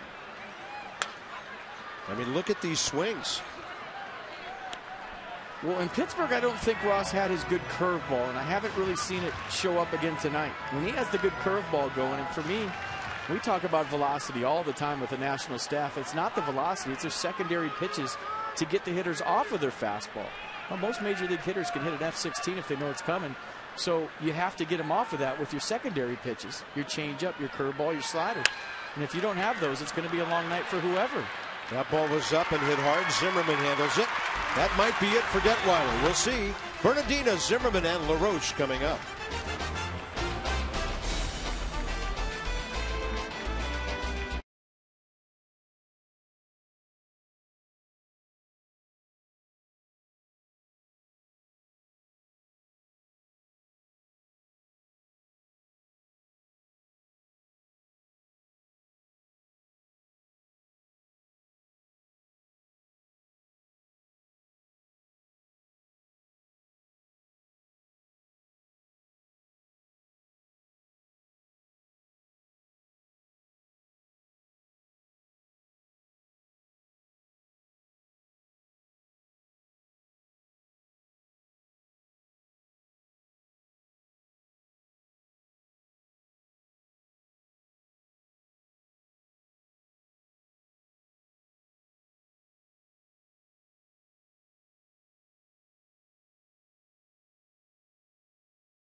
largest 4G network, AT&T.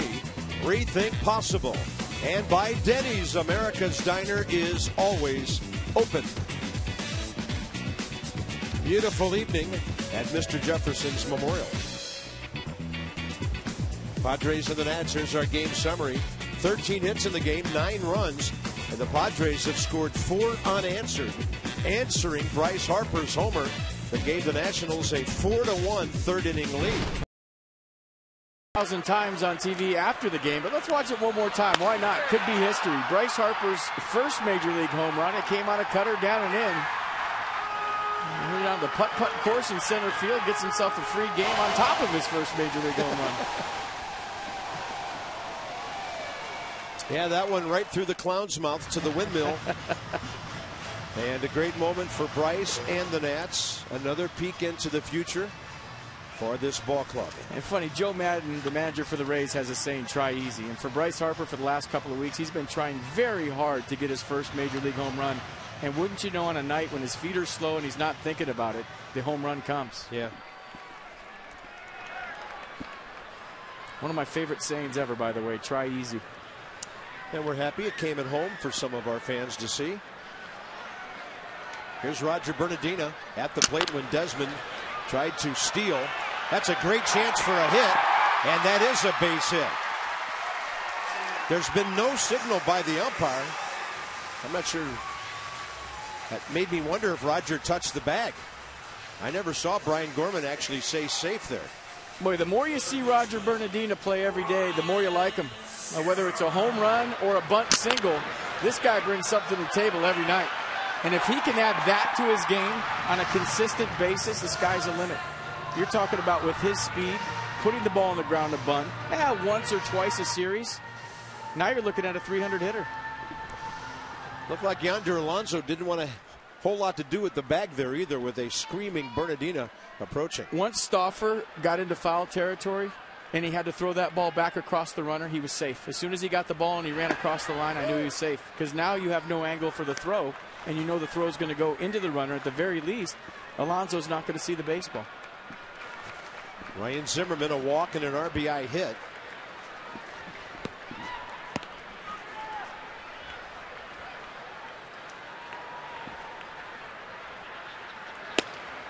That one will catch the upper part of the strike zone, outside corner, counts even 1-1.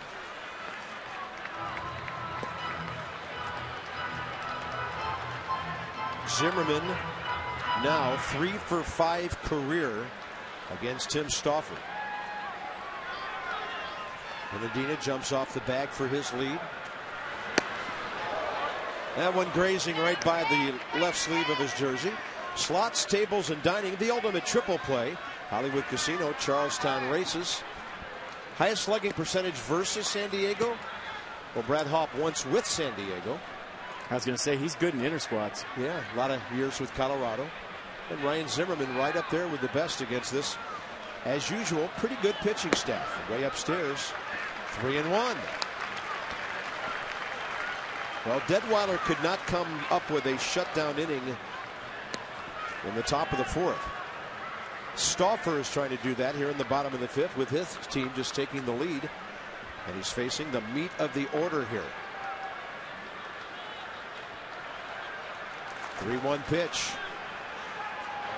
Way outside. Maybe they're respecting Ryan Zimmerman a little too much. Oh, trust me, they respect Jordan too. Yeah, staying so far away from Ryan. They've walked him twice tonight. And the base hit he got to drive in the run, he even went out and got that ball and hooked it through the left side. Now it's up to Adam LaRoche to keep the line moving. He's ground out to second base a couple of times tonight. One was a 4-6-3 double play. Buddy Black calling his bullpen, and they are scrambling in left field now. Stauffer, by the way, is up to 78 pitches. Adam LaRoche has pulled the ball twice tonight to the second baseman. One, an RBI. The other, a double play that we thought might kill the rally until Nick Hundley threw a ball away at third to score a run. Then Bryce Harper homered. It only enhanced it. It led to 2 runs. in a backward sort of way. Yeah. A double play ball led to 2 runs. That's probably something you haven't said before in all of your years is doing play-by-play. That's Miles Michaelis.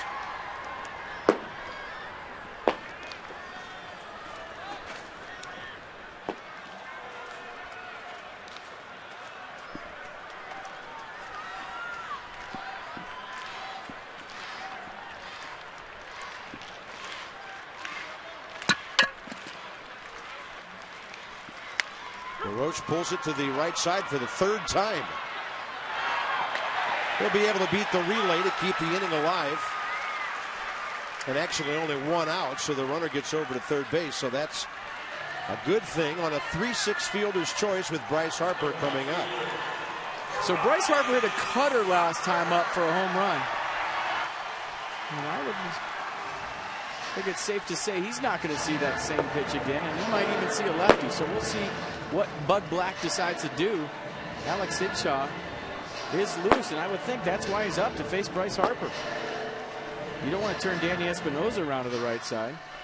Maybe he's up for Rick Ankiel too, so we'll see how that whole thing goes. But right now, it's Bryce Harper with his first at-bat after having a home run as a major leaguer.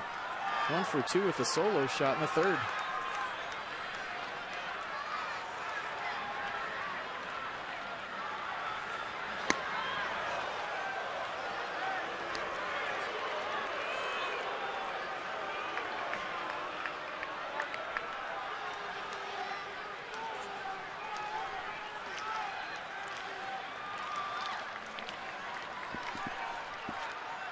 Ahead in the count.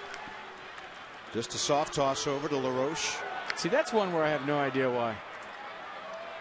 You're probably not going to hit and run with Bryce Harper. Adam LaRoche is not going to steal a base. This isn't a combination that you're going to do a hit and run.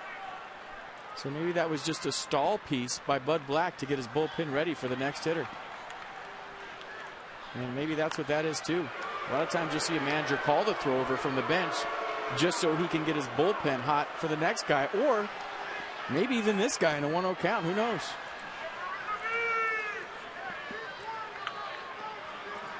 It looks to me like Hinshaw's ready out there. He's standing and watching. He'll deliver, and Harper got under that one. Ball handled by Yonder Alonso, 2 outs. It'll be up to Danny Espinosa now.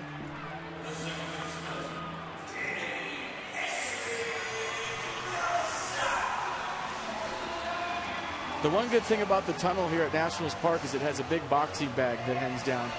So sometimes the guys go back there with a bat and they beat that up.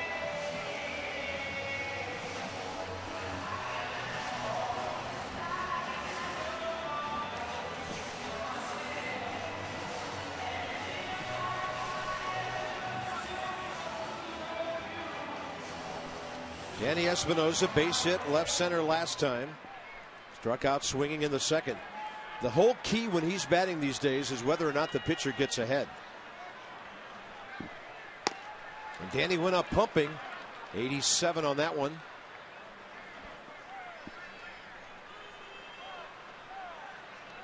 Hits are even at 7.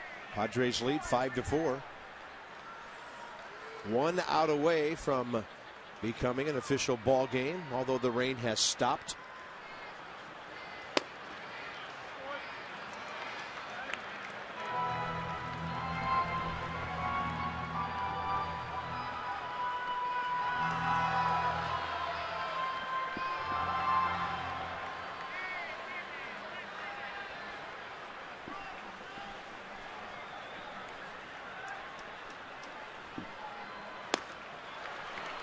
Soft away. That's a changeup. He doesn't throw it very often, only 9% of the time coming into tonight's contest. But right here, after 2 pitches in, the changeup away.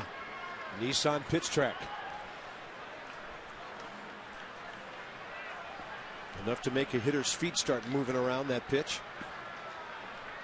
Stauffer trying to battle his way through 5. 86th pitch fouled off by Danny Espinosa.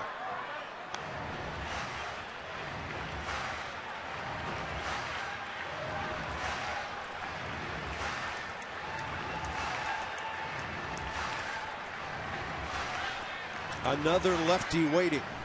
You figure if Espinosa gets aboard to keep this inning going, maybe tie the game, Stauffer would not face another left-handed batter.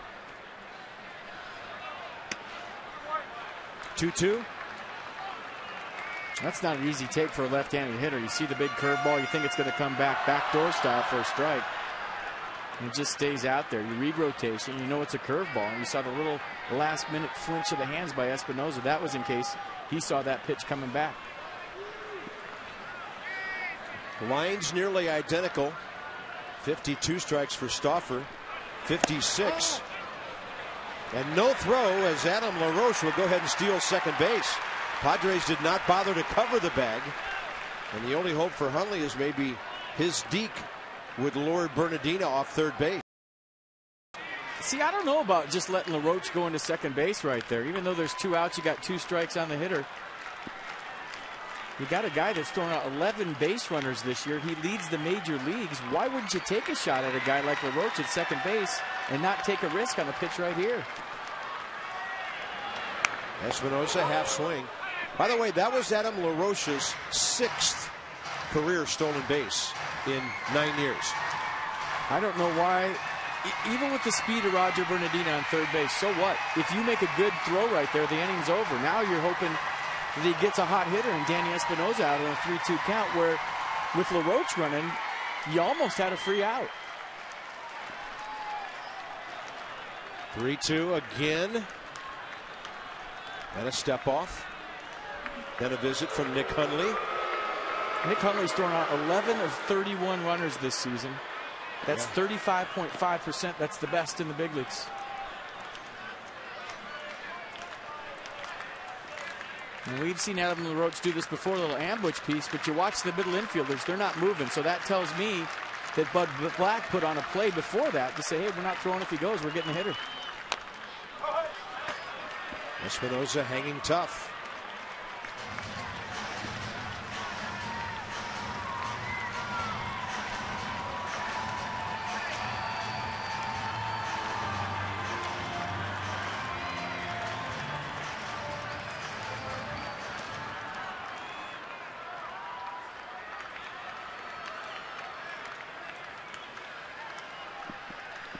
Another step off. Danny steps out.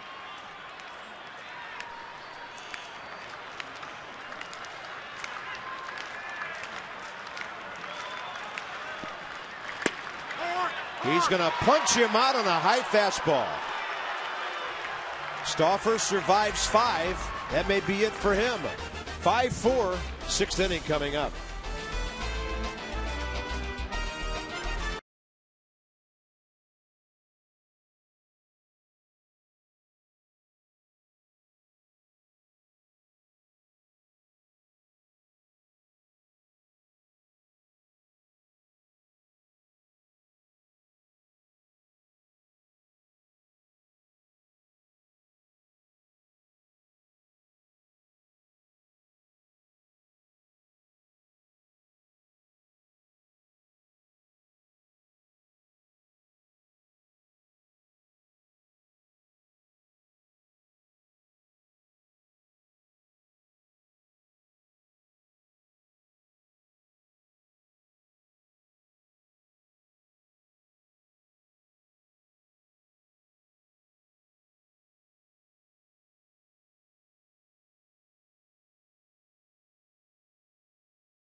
Road trip, and I wrote a Masson blog about this today.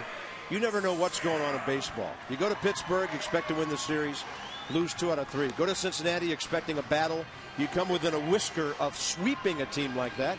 And then the light-hitting Padres come to town, and you don't expect a 5-4 game in the 5th inning. Yeah, you just don't know what you're going to get on a daily basis. The one thing you do know you're going to get is some entertainment from Bryce Harper, no matter what it is, whether it's his defense and his throwing, whether it's his base running, or his hitting tonight with his first Major League home run. And I think one thing you also know you're going to get, unfortunately, is an injury somewhere for a Nationals player. This is just getting ridiculous. Absolutely is, and we'll see if they have to dip further into the organization again to bring up a catcher. Carlos Maldonado, we saw him in spring training. It's up to the Nats bullpen now the rest of the night as Craig Stammen takes over here. Craig had a nice homecoming with his Ohio family over the weekend, and he pitched well there in Cincinnati on Friday night. Orlando Hudson has reached on a fly ball and singled in 2 runs.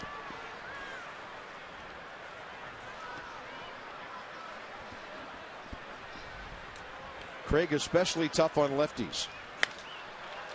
Hudson will lift that one to right center, but it's hanging up, and Bryce Harper's right there.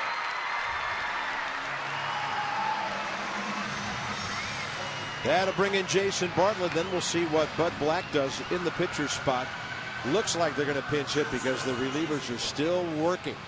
Yonder Alonso has a big night going. Chase Headley has a double, a run scored, and the go-ahead RBI last inning. This is a ball club that came into this series hitting .221, second lowest in the league in runs to the Pirates. San Diego's now scored 114 runs.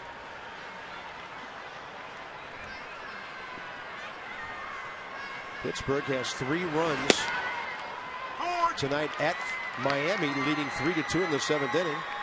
So they've scored 100 runs. And there's Jeff Suppan, who's a very good hitting pitcher. Interesting. I'll tell you, Dusty Baker and Bud Black do some of the interesting things with their number 9 hole hitters, don't they? Well, maybe he's just not giving away who he's going to put up there, but the Nats don't have anybody up in the bullpen. It's going to be Stammen all the way, so trying to save his bench. Obviously, the manager knows if one of his players is hurt or barking, and he's got to save his bench.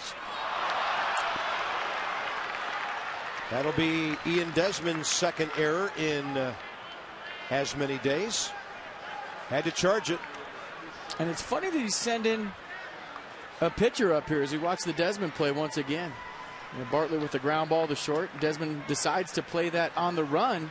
And it might have been hit a little bit too hard to field this ball like a slow roller.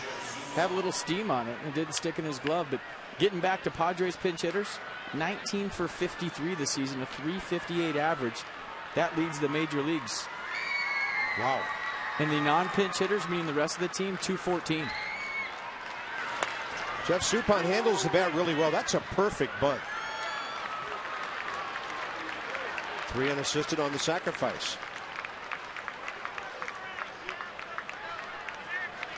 Don't forget about MLB.tv. It's baseball everywhere. You can check it out at Nationals.com for more details and to order every Nationals out-of-market game live online on your favorite device in HD quality.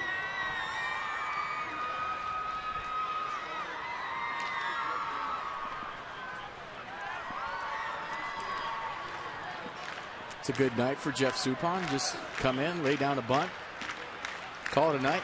Yeah, he's been able to give them a lift. Suppan's 2-1 with a 1.69 ERA in 3 starts. He battled some lefty from Philadelphia last night and got the loss 3-2. He is the ultimate sinker slider guy who really knows how to move the ball around. So Stauffer's return, I'm sure the Padres consider a success.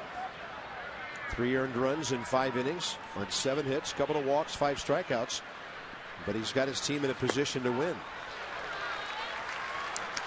Cameron Maybin is 0 for 3 tonight, and Craig Stammen gets a strike to even the count. Maybin is a terror when he gets on base. 10 of 11 in steals, but he's batting .212. Sometimes it's hard to steal first. I think a lot of times it is. Check swing. Maybin, by the way, .246 in parts of 5 years to start his career with the Tigers, the Marlins, and San Diego. Saw quite a bit of him back in 09 and 10 with Florida, as they were called at that time.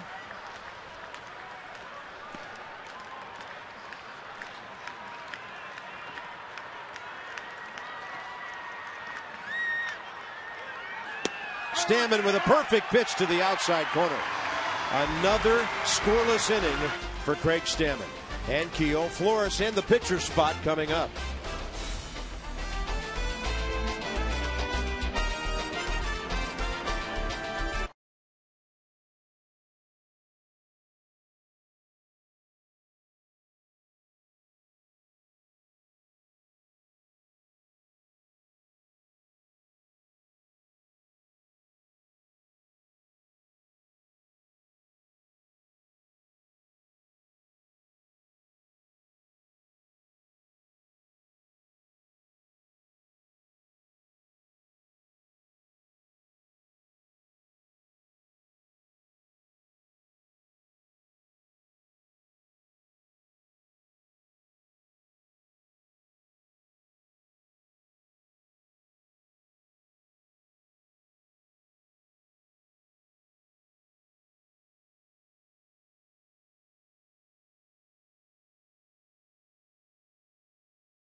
There you see Jesus Flores, but how about the major league debut for Sandy Leon?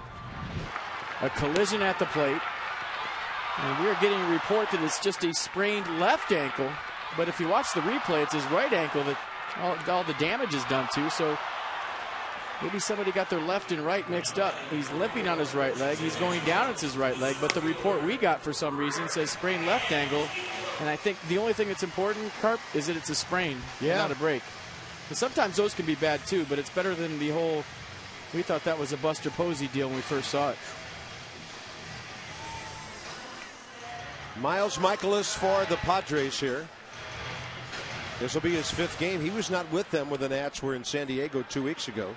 3 innings, 4 hits, 3 runs. Control issues to say the least. 2 strikeouts, 6 walks in 3 innings. He is a 7th rounder from the 09 draft out of Nova Southeastern University in Fort Lauderdale. Rick Ankiel 0 for 1 with a walk. He's a Florida guy. And the count's 2-0. There's nobody throwing in the bullpen. Does that mean Craig Stammen's going to stay in and bat? He's the 3rd hitter due up here.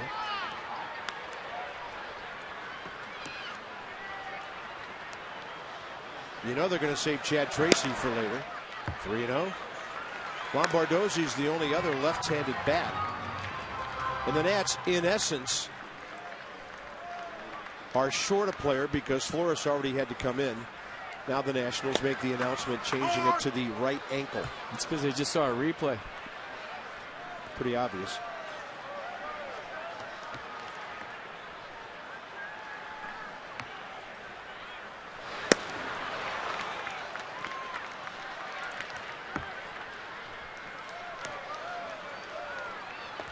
Jesus Flores. Gosh, every time we look at him now, it's like looking at an Iron Man. Good at bat by Ankiel, and there's the control of Michaelis rearing its ugly head for San Diego. Christina, more on the injury front. Justin, when you think we covered them all, Bob, we got another one. Brad Lidge played catch today from 60 feet, a little light tossing. Good progress, hoping to be back around the second or third week of June. And like all the other guys, has been sitting back at home watching these games. Particularly last night, Brad said in the clubhouse today that he was yelling at the TV in the 9th inning. And everybody said, "What were you yelling?" And he said, you have to get the guys out before Votto's up. Got a kind of a laugh from the media group, but he did give his take on Henry. He said, he's a really young guy and a tough role, but he's got great stuff and at time, great control. It's got what it takes, but sometimes the stuff doesn't have to be as good as it is. Everyone puts so much pressure and is so impressed with how hard he throws. He might get caught up in that sometimes, but Lidge said, he will talk to Henry, and he likes to kind of guide him as a veteran himself in that position. Well, I would imagine there was a lot of people yelling at their TV last night, maybe even a few remote controls fired at their TV set. But, hey, Henry's learning on the fly. He's a guy that... Oh, look at this hit and run. Keel on the move. Jesus tucks it in right behind him. First and third, nobody out. And Craig Stammen will be the batter, and he's a good hitter. He's a guy that might get a save opportunity tonight if these guys keep battling like they're battling. And a nice job of Davy Johnson putting on a hit and run, starting Rick Ankiel. And how about Jesus Flores hitting behind the runner, first and third, and now Craig Stammen's going to hit. But getting back to my thought on Henry Rodriguez last night. And it's a guy that's learning how to pitch at the highest level, and now all of a sudden he's thrown into a closer role. And I think it's going to take a minute for him to learn. But Davy Johnson said today that he's his closer. Doesn't matter what you think, doesn't matter what I think. He's the closer for the Nationals, and the manager's the only one that matters. That will not score a run, but that'll be a perfect sacrifice.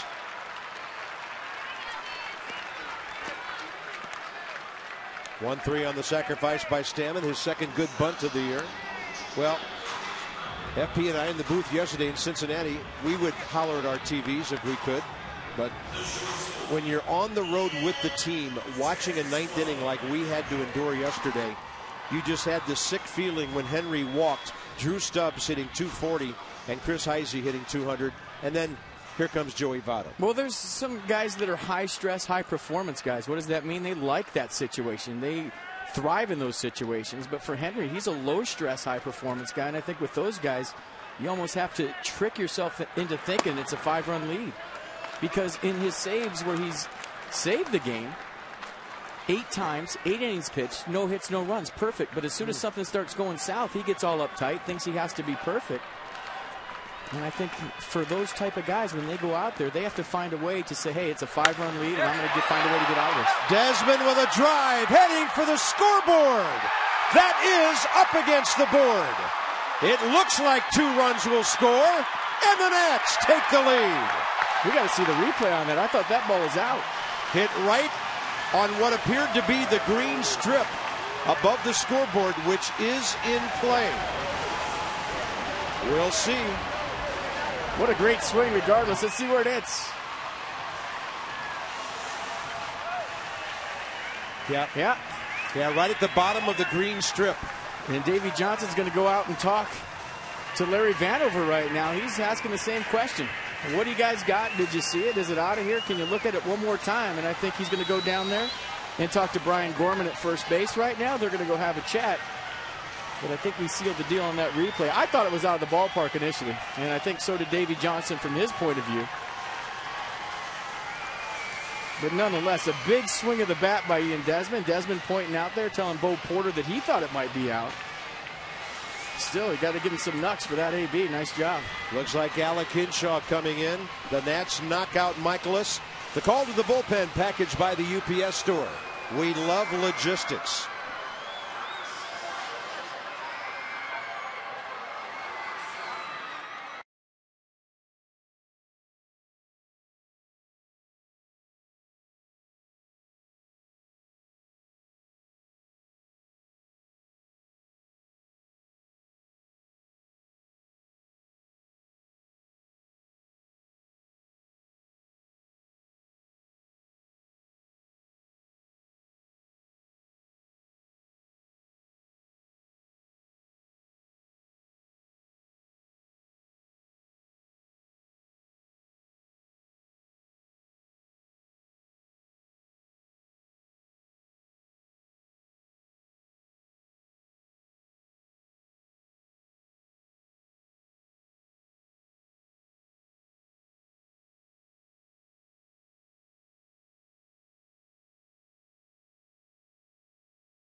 in very long to determine the two-base hit on a ball that almost got over the 15-foot scoreboard in right field.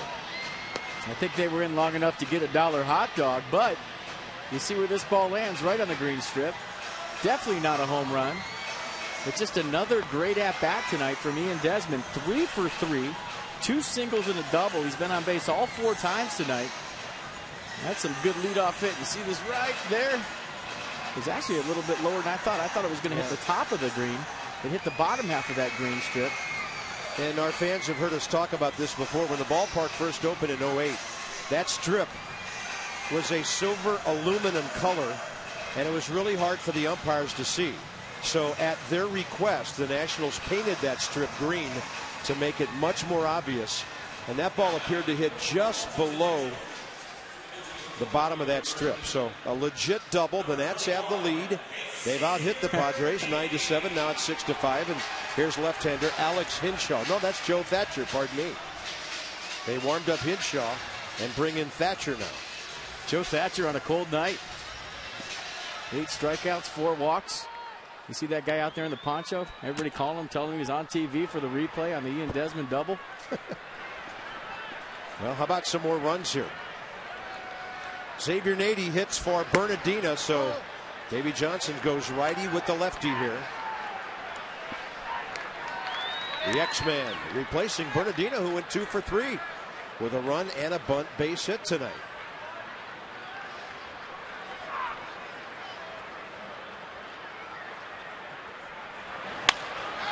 That ball blooped into center. Might fall. It will into the glove of Cameron Maben, who makes an outstanding play. And a great read by Ian Desmond. And he was getting off the base right there, and he couldn't tell if it was going to drop or not. And I'm going to take off and go home on this every single time. And Desmond did a nice job of staying right there. Watch him. You get to a certain point, you think it's going to drop. And if you're thinking about scoring, you take off. It's a good read just to get back to second base. And oh yeah, pretty good play by Cameron Maben. Wow. That'll bring in Ryan Zimmerman, who's walked twice around an RBI hit tonight. That's a great effort laying out for his ball club. You got to respect that. Nice play. And no way they're pitching to Zimmerman here. He'll be walked for the 3rd time.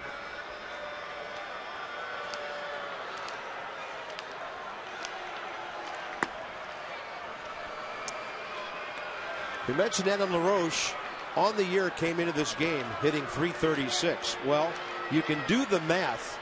.333 against right-handers. So in limited at-bats, he's hitting for an even better average against lefties. And Davey Johnson playing the percentages with Xavier Nady. Bernardina having a big night, 2 for 3. Seeing the ball good. He's been on fire lately, but he chose to go with the right-hander versus the lefty. The Nats box will reflect Roger Bernardina in the number 2 spot. 2 singles, a run, including that bunt in the 5th inning. Big night for Ian Desmond, who now has 42 hits, and he's busting his way back into the top 7 or 8 in the league in hits. He could be a 200-hit guy. Yeah, Harper has the home run. Good hit-and-run single by Flores to set up these 2 runs. And here's Adam LaRoche against the lefty Thatcher. A 2-pitch guy, fastball, slider. Slider 77, fastball mid-80s.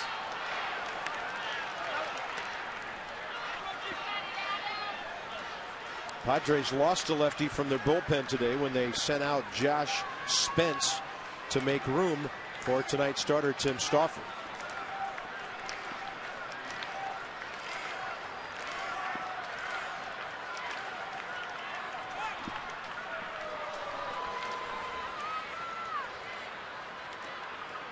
In this situation, LaRoche has been so good this year of A, driving in the run, and B, when he's facing a left-hander, staying on the baseball, using the whole field, going the other way. Just like that attempt. And the count's 0-2. 346 versus lefties. That's ridiculous.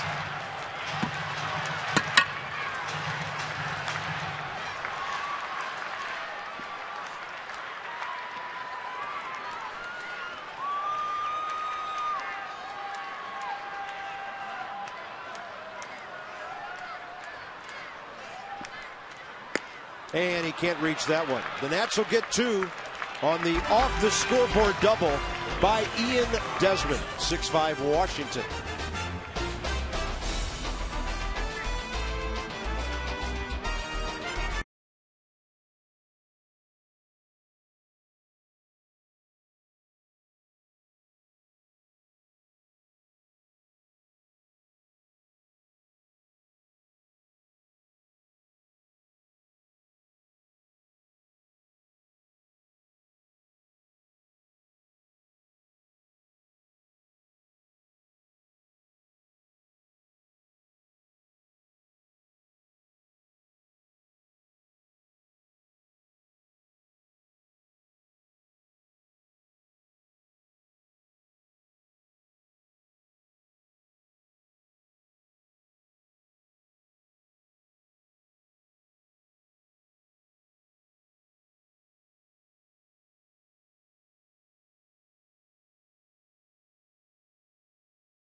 Four to 2, but they're back on top here on the big hit by Ian Desmond. Ocean City, Maryland brings you this day in history. Go to OCOcean.com, click on Summer of Thanks for special deals and discounts. On Mother's Day, May 14th, 1967, Mickey Mantle would hit his 500th home run and the 6th man to do it. Mickey would have gone so much farther than that without the knee problems. Some of them caused by chasing a fly ball at Yankee Stadium one day and putting his foot on a sprinkler, of all things, in the outfield. Xavier Nady stays into play left field for the Nats after pinch hitting. And now Craig Stammen, who's the pitcher of record, will face 2, 3, and 4 for the Padres in the 7th.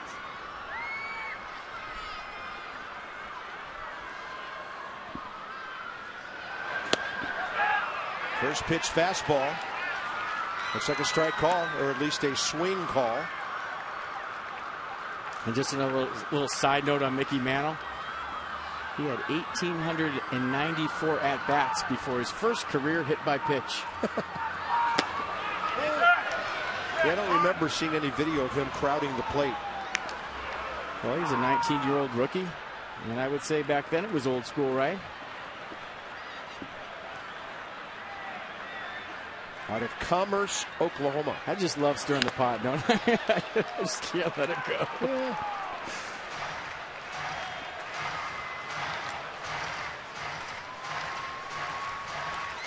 Well, would Mickey hit 54 homers the year Maris hit 61, and nobody knew Mickey Mantle hit 54 homers? They were unbelievable, the M&M boys in that lineup. 1,894 at-bats before his first hit by pitch.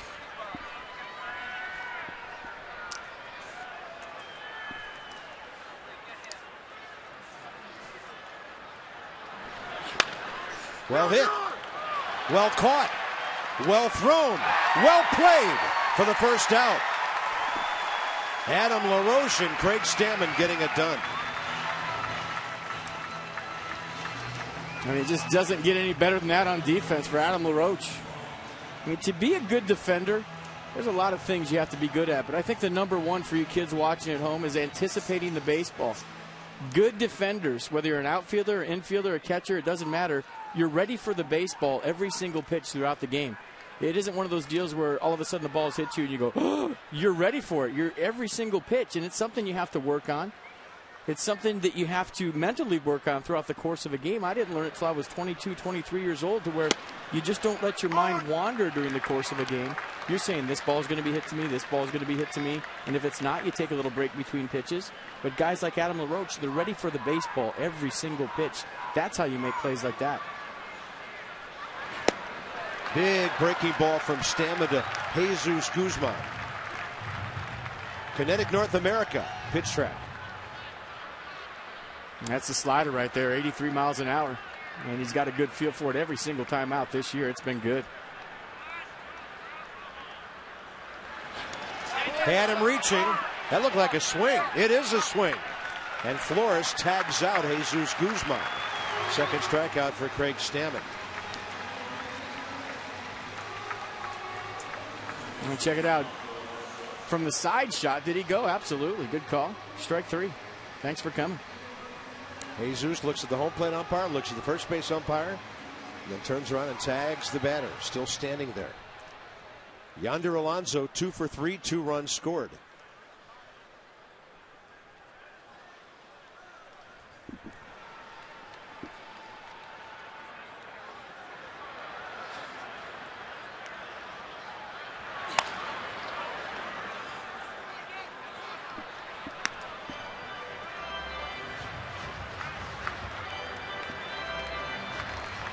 Just another one-run ball game. Did I just hear you sigh into the mic over there? I just gave it a sigh. You know, we love to laugh, but there just aren't any laughers these days. We have to. You know, and the Saturday game against the Phillies was a good one. It's we laugh or gray hairs everywhere, one or the other. Yeah. Davey Johnson's aging in presidential years this year. No balls and 2 strikes.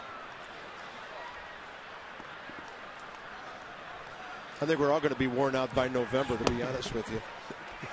Well, either way, it's going to be fun, right? Well, baseball fun till October. Presidential races till November. One of those two is going to wear us out. I don't pay attention to the other one.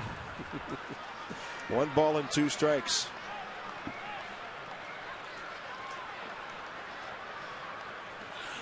Swing and a miss. And as Stammen heads for the bullpen, who's been better than him this year? Here comes Bryce Harper. A home run tonight. First of his career. And the 7th inning stretch brought to you by your Washington area Hyundai dealers.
Ian Desmond have retaken the lead.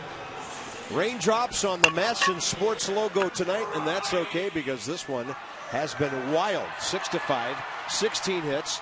Bryce goes deep. Bernardine a couple of hits, scores a run. And Ian Desmond having a big-time night. He's been on base 4 times. First time because of an error. Single, double, 2 runs scored, 2 RBIs. Harper, Espinosa, and Keel. And the Padres leave in the lefty Joe Thatcher to deal with Bryce. Kind of bail and wail right there. Yeah, good call. He was looking for the fastball and got it.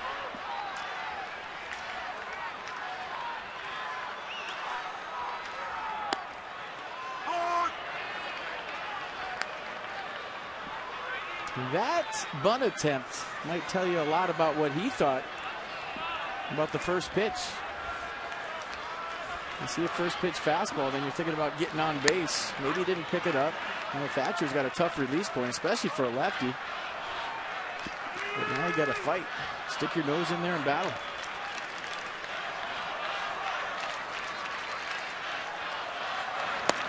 And a breaking ball has him stepping out. Strikeout number 2 by Joe Thatcher. Wednesday night, Pirates are here. Beer and peanuts to take on those battling Buccos. And it's only $5. Stop by nationals.com/special. Some restrictions apply while supplies last. Come and watch the Nats take on Rod Barajas and the Pittsburgh Pirates. Babe Barajas with the walk-off jack against Henry Rodriguez. Yeah, there's Danny Espinosa, right-handed for the first time tonight. And Danny from the right side of the plate, 21 at-bats, 5 hits. I would come out to watch the Nationals and Bryce Harper, but Andrew McCutchen, one of the better players in the league. He's good. It'll be Gio against him and his Bucks buddies on Wednesday night. Steven Strasburg for the day game tomorrow against Anthony Bass of the Padres, and that's Luke Gregerson, their right-hander, warming up. And by the way, that'll be the first time Strasburg ever starts against his hometown team. That one hanging up, easy catch, Jesus Guzman. 2 outs. There's going to be a lot of alarm clocks on the West Coast going off early tomorrow morning. Easy for me to say. Here they come. The Men in Black 3 in theaters May 25th.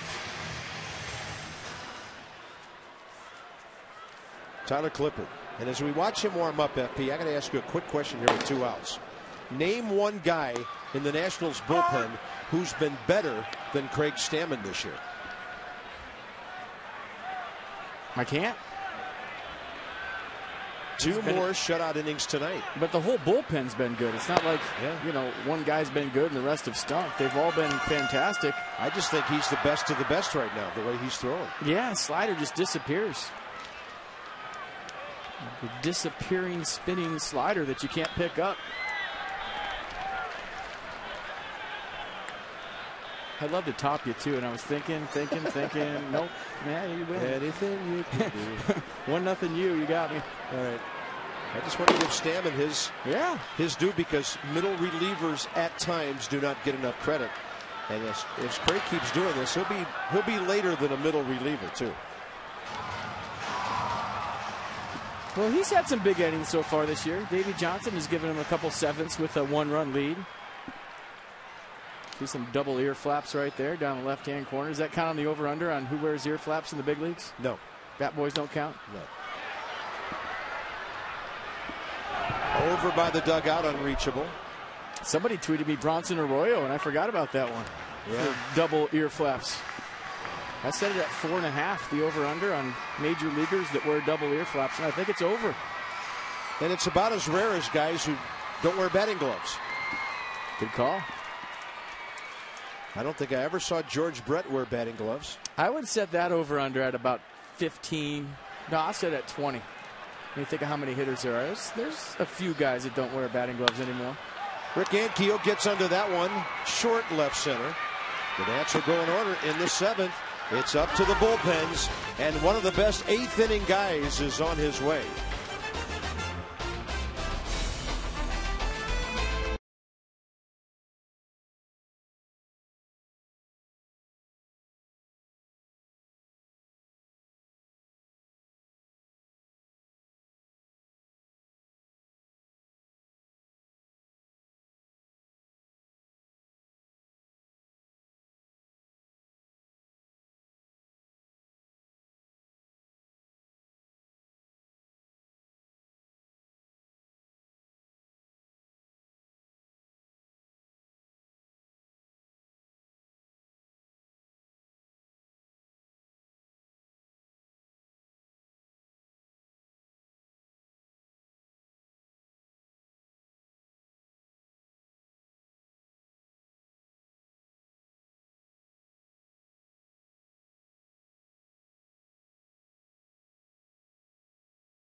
kids. And why not check out Craig Stammen tonight? We were just talking about how great he's been all season long out of the bullpen. And here's one strikeout, slider.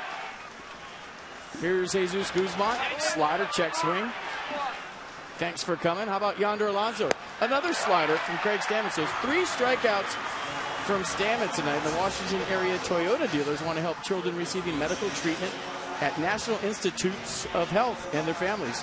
So they're making a donation to the Children's Inn at NIH of $37 for every strikeout by a Nationals pitcher this season.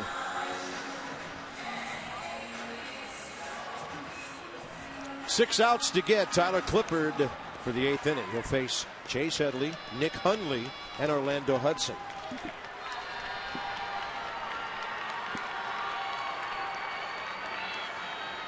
Headley tonight, 2 for 3, a double, an RBI hit.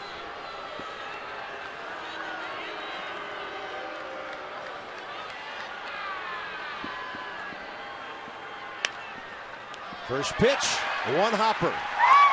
A lovely off-speed pitch by Tyler Clippard. Find out why the government turns to stginc.com when you talk about Clippard's first 9 games and now his last 6. Wow, unhittable. And excuse me, partner, after that 9th game, that's when Steve McCaddy got a hold of him, had a little talk with him, and you see the results of the last 6 games. Don't be so fine. Use your fastball. Don't try to be too cute and strike everybody out. Go after guys. That's what you're good at, and he's done that. He's been great. Yeah, the fastball, he can throw a 94 when he tops out. And then his off-speed stuff, at least 10 miles an hour under that. Here comes Zimmerman.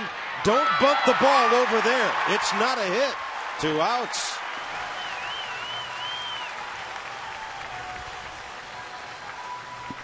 Well, when you're 3 for your last 45, you're trying anything. I've been there before, trust me.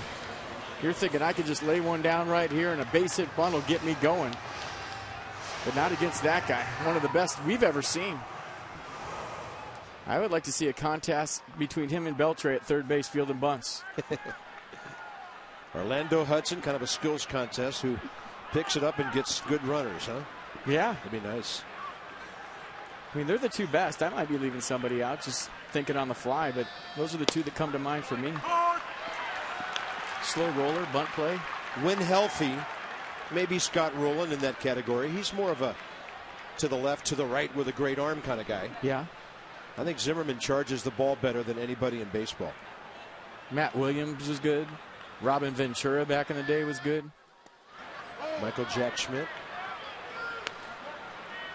There's certain guys you look down there and you just don't even think about it, and I think Zimmerman's one of them.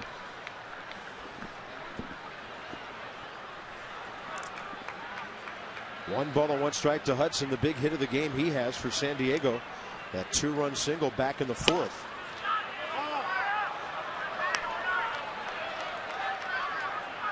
Clippard falls behind, 2-1.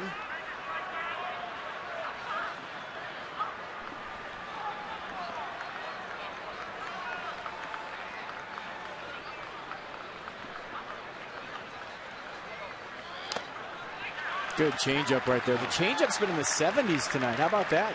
Usually it's 80 to 83, good tail to it, but tonight 78, 79, and that's just almost unhittable. On the Kinetic North America pitch track, you're talking about a 13 to 15 mile an hour difference between that and the fastball.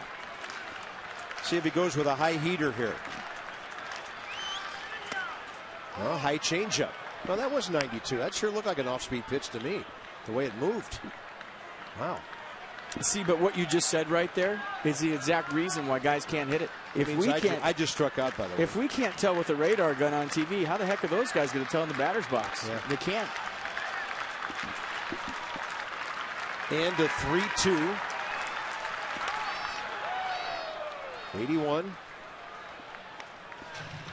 Tonight's copyrighted telecast presented by authority of the Washington Nationals and may not be reproduced or retransmitted in any form, and the accounts and descriptions of this game may not be disseminated without the expressed written consent of the Washington Nationals.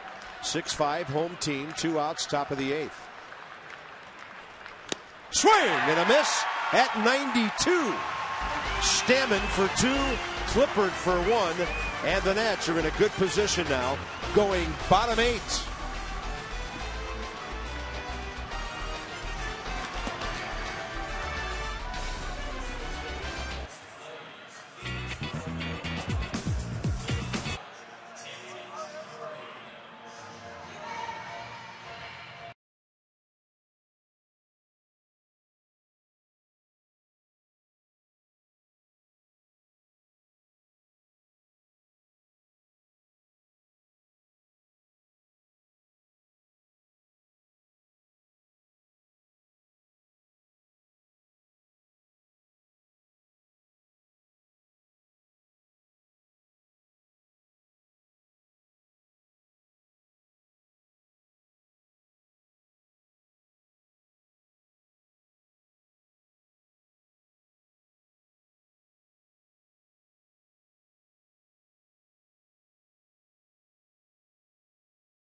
Brought to you by Dodge. Go to Dodge.com or visit your local Dodge dealer this week.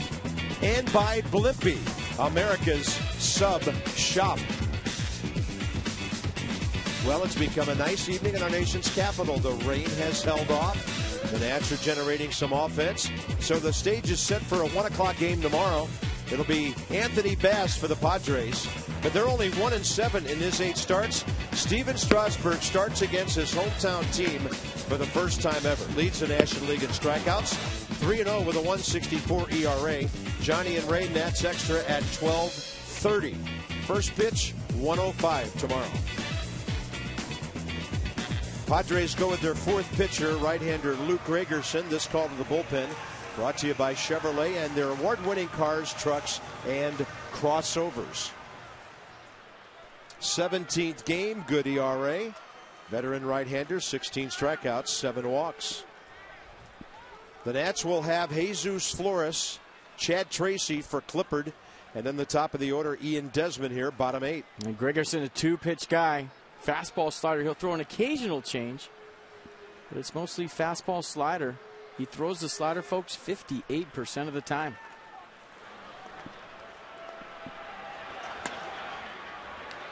He usually just tries to show you the fastball for strike 1 and then goes right to the slider.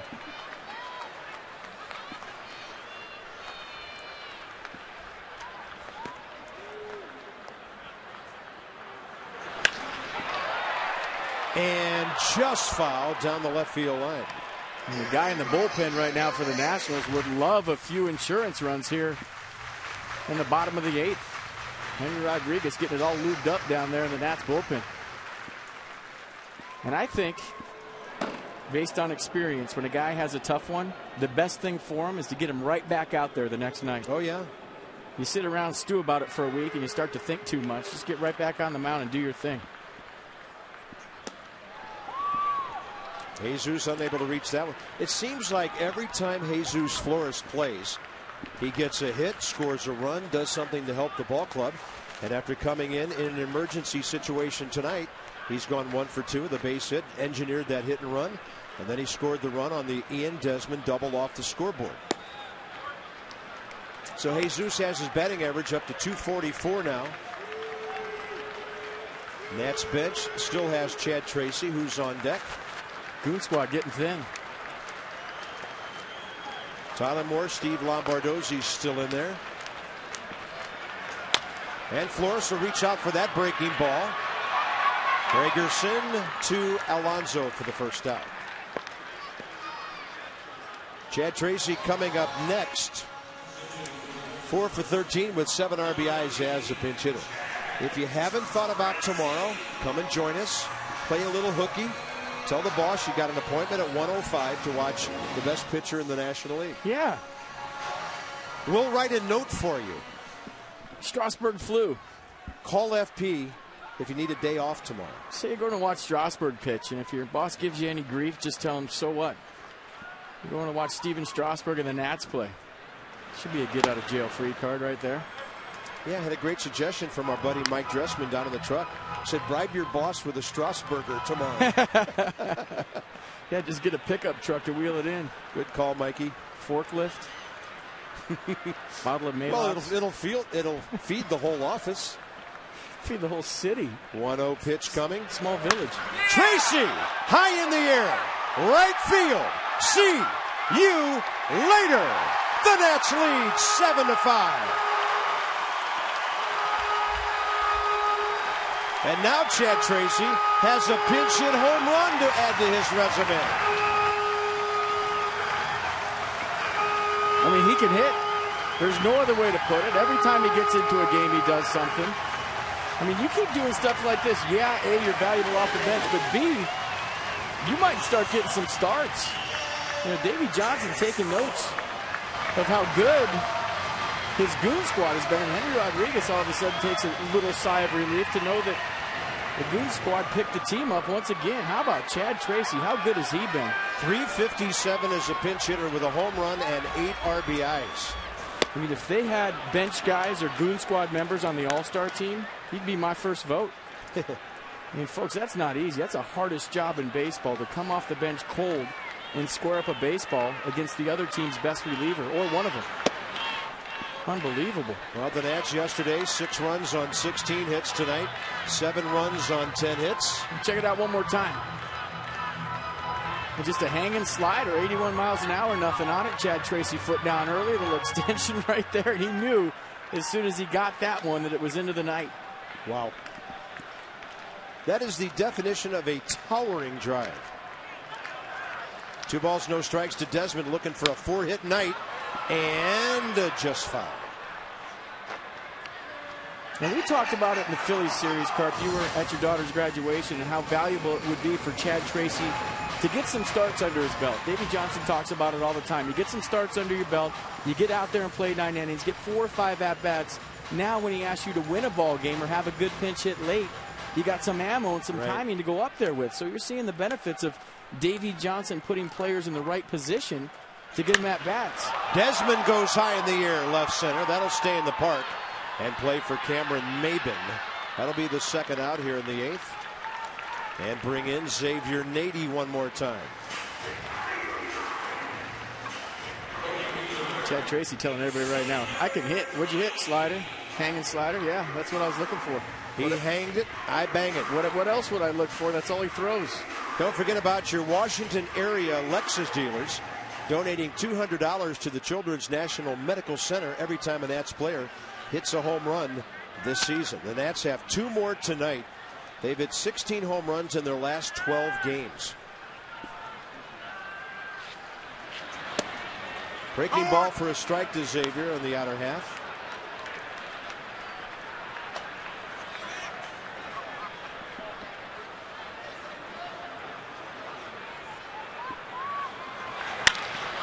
That ball is hit well to right center.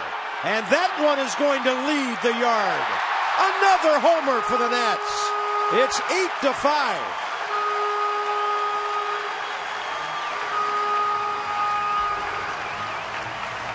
Davey Johnson pressing all the right buttons tonight. Put Xavier Nady in for Roger Bernadine in the 6th inning to face a lefty. But the second home run of the season for Nady comes against a righty. And nothing lights up a dugout more than taters, folks. And watch this one, another hanging slider out over the plate. He back-legged him. Watch the weight on the backside, the transfer, the throw. And you knew as soon as he hit that one, it was gone. I'm starting to flinch up here. I feel like every fly ball is a home run.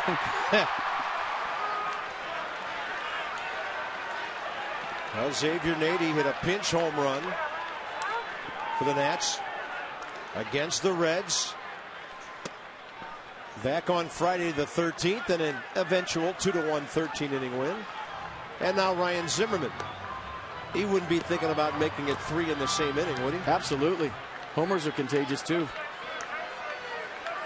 Mark DeRosa likes it. So for the Nationals now, 17 homers their last 12 games, and they finally make it to the 30 home run mark in their 35th game of the year, climbing the power chart in the National League very quickly. Sometimes you go into a hitter's ballpark like Cincinnati and you relax a little bit because you know you don't have to swing that hard to get some results. It'll lock you in. And I think right now you're seeing a team that's benefiting from playing some games in Cincinnati. Bartlett throws out Zimmerman. Great bottom of the 8th for the Nats. Home run balls from Chad Tracy and Xavier Nady, and a 3-run lead.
Tomorrow, somewhere around the 4:30 hour, if the weather cooperates, Tom Davis, Mel Antonin, and Dave Johnson continued post-game coverage of the Nats and the Padres game. That is right after Nats Extra. And for alerts that you can't miss, including starting lineups and in-game updates, text Nationals to 29292. So here's the rest of Henry Rodriguez's year getting underway tonight. 3-run lead to work with instead of 1. We've talked about it a few times tonight. In the 8 saves, 8 innings pitched, no hits, no runs. In the 3 blown saves, 2 innings pitched, 7 hits, 8 runs. So like I said last inning, the best thing for Henry Rodriguez, the best remedy for yesterday is today. Get back out on that mound, go right after guys. Don't try to feel like you have to be perfect. You got good enough stuff to where you don't have to be perfect. And we always talk about strike 1, and it's big with Henry Rodriguez. Will Venable will pinch hit for Jason Bartlett to start the top of the 9th.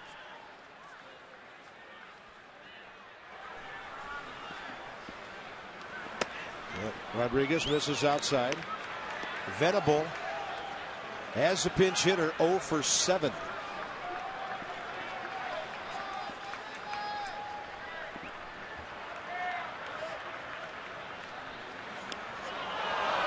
Yikes. And Jesus Flores talks about all the time how he goes out to try to calm Henry Rodriguez down, and once he starts going down that slippery slope, there's nothing he can say. There's nothing he could do to calm him down. He starts to get all wired up out there. And you saw yesterday when Ian Desmond came to the mound, Danny Espinosa came to the mound, Flores a couple of times, Steve McCatty. They were trying to counsel their young closer through. It just wasn't happening, but today right there, that strike 1's huge. After the first 2 missed that big, to throw a strike, that's big.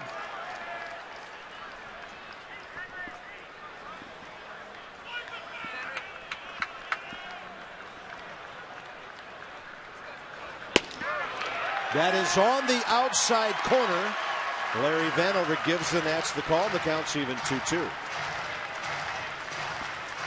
Davey Johnson liked the call from Larry Vanover. Borderline pitch. He got the call. Nice frame by Jesus Flores. 2 balls, 2 strikes. Goes slider. 3-2.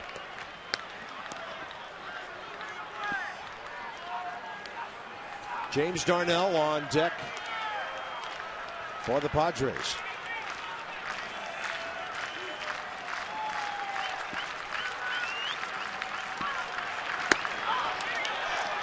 Lead-off walk with a 3-run lead. So going back to last night now, that's 4 consecutive hitters reaching base, 3 on walks. Interesting choice by Bud Black here. Doesn't go with a guy like Mark Kotsay, who can hit a home run because it's a 3-run game.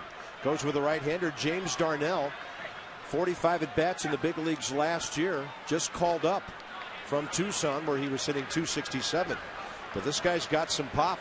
He had 7 home runs at AAA.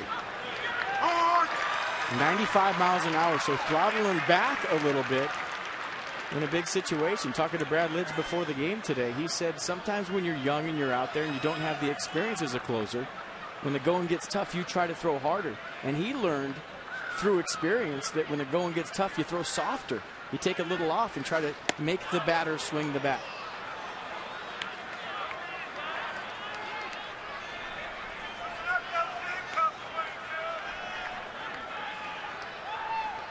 And I said, well, Brad, how do you learn it? And he said, through experience. Just trial and error.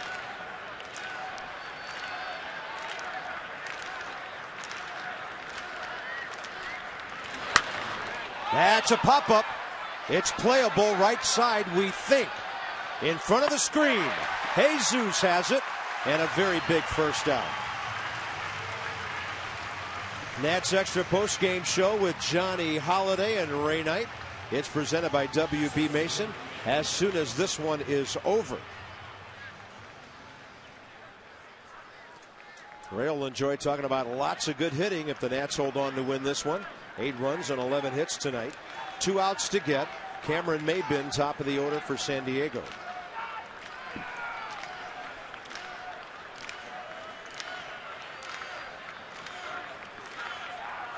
Runner goes. Nats will concede second base. Ball 1. Yeah, that base runner doesn't mean a thing. The one at the plate does, because if he gets on, you got the tie and run coming to the plate. By the way, Cincinnati got 2 runs in the 8th. They lead 3-1 in the 9th at Atlanta. Ball 2. The Nationals 1/2 game behind the Braves, who are coming off a sweep at St. Louis, so they're back home. There's all of a sudden there's action in the Nationals bullpen. Sean Burnett, I think, just took off his coat and is getting loose. Well, FPI noticed that right from the beginning of this inning, bullpen coach Jim Lett was standing next to the telephone out there. The leash is short. He gets the strike call, and Maybin doesn't like that. Well, for Henry right now, he's got to fight the mental fight. He can't be sitting out there thinking, here we go again. I mean, that thought can't even creep into your head as a closer. You have to have a short memory as a closer. And the worst thing is the guys on defense can't be thinking the same thing either.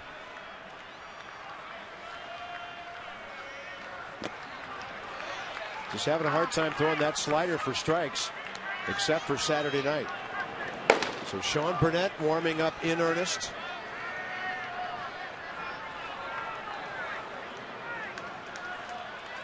It's going to be interesting to see if Cameron Maybin decides to swing right here. 3-1 count. You have to act like a leadoff hitter and try to get the tie and run to the plate. Sometimes this is an automatic take count. Fill it up. Another walk. The tying run is coming into the batter's box in the person of a non-home run hitter, Chris Denorfia. I mean, there's having confidence in guys, and then there's, 24 other guys that you have to worry about too, and getting the big curly W. So there comes a time when if one guy's not getting the job done, you have to go to the next guy. You work too hard for 3+ hours to get to this point, and you can't let it slip away on a consistent basis, no matter who's out there. Bo Porter just told Xavier Nady to back up about 3 steps in left field. And Chris DeNorfia swings at the first pitch after 2 walks in this inning. DeNorfia 1 home run this year, 18 in 9 years in the big leagues. And Davey Johnson has no problems with base hits with Henry Rodriguez. He just can't stand to watch walks. And I don't think too many managers can, to be honest with you. I've never met one manager that says, oh, I love when my guys walk a guy. Well, he's walked 4 out of the last 6 men he's faced.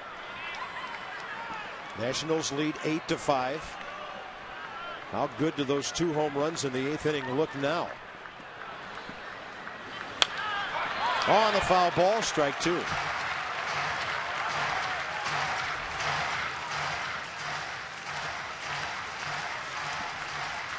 Jesus Guzman on deck. No home runs this year.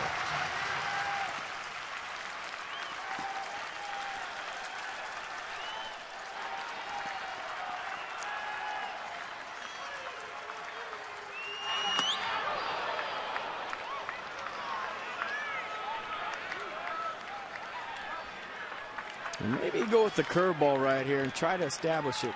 But as a hitter, Henry Rodriguez hasn't thrown the curveball for a strike. So if I'm hitting, you totally disregard the off-speed discount, but you also have to protect. Sitting on a fastball, adjusting to the curve, but if you're seeing that one at 95 get away from him, maybe you get him back in the strike zone with some off-speed. He does. DeNorfia did not swing, and the count goes to 3-2. It's a pretty good take. But if he throws it for a strike to any hitter or to DeNorfia early in the count, he swings at this. But because Henry hasn't thrown it for a strike, you pick up the rotation, check your swing just in case it's going to be a strike. But they've totally disregarded the curveball for Henry, and I think that's huge. Guys can hit a fastball if they know it's coming. If you're on deck and you see him throwing it for a strike, you swing and miss right there because you know it's a strike or you think it's going to be a strike. That ball might have been low, but there's so little reaction time, and it was over the plate. And DeNorfia was swinging.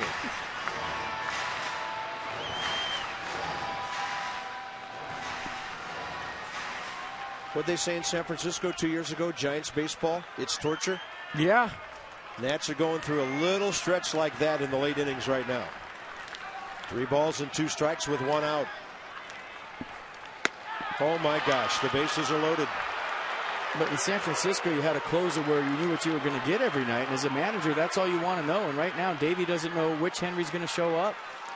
Well, I think he may know which one has shown up tonight.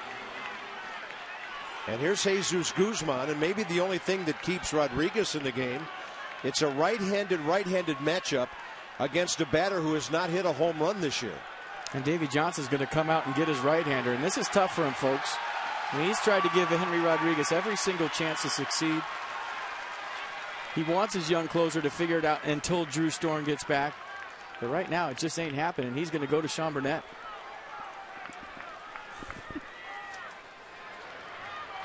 Got to be torture for Drew Storm to watch this as well. Sean Burnett has 8 major league saves. 4 last year, 3 the year before that. And he'll try to bail out Rodriguez and the Nats here in the 9th inning.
big saves.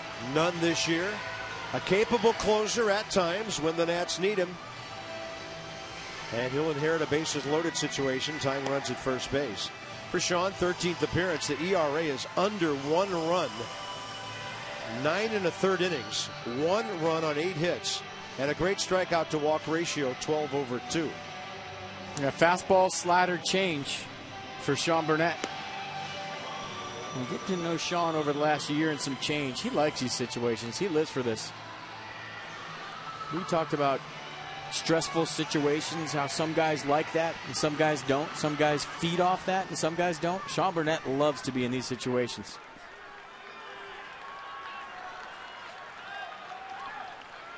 And I'm sure Davey Johnson's going to give Henry Rodriguez some more chances at this, but I'm just wondering out loud here on the air if Tyler Clippard ever gets a chance to save a baseball game. Well, those outs in the 8th inning almost as tough as these are. Bases loaded, 1 out. Jesus Guzman 1 for 4 with a double tonight. And that pitch was low. And if you're Sean Burnett right here, you can't be thinking, I'm going to strike everybody out. I'm going to save the world. One good pitch, 1 ground ball, and this game's over. So whatever you think, your 2-seam fastball, whatever you want to get a ground ball, to go to it right here. He's hunting a double play. Out of play, right side.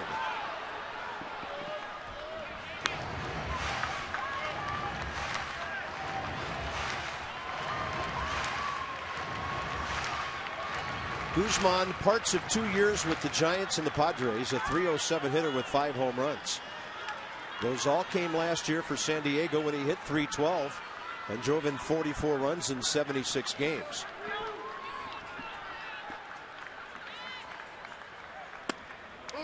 That's a good pitch. Wow. I'm sure Pitch Track will have it low, but I had it as a strike.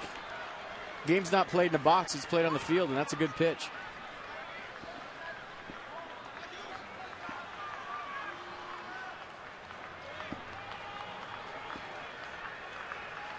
Don't want to go to 3-1, that's for sure.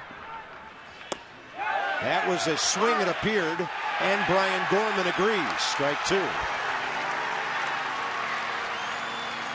Guzman going to take a little walk around. He didn't like the call. Let's check it out on the replay. Did he go? Yeah, he went.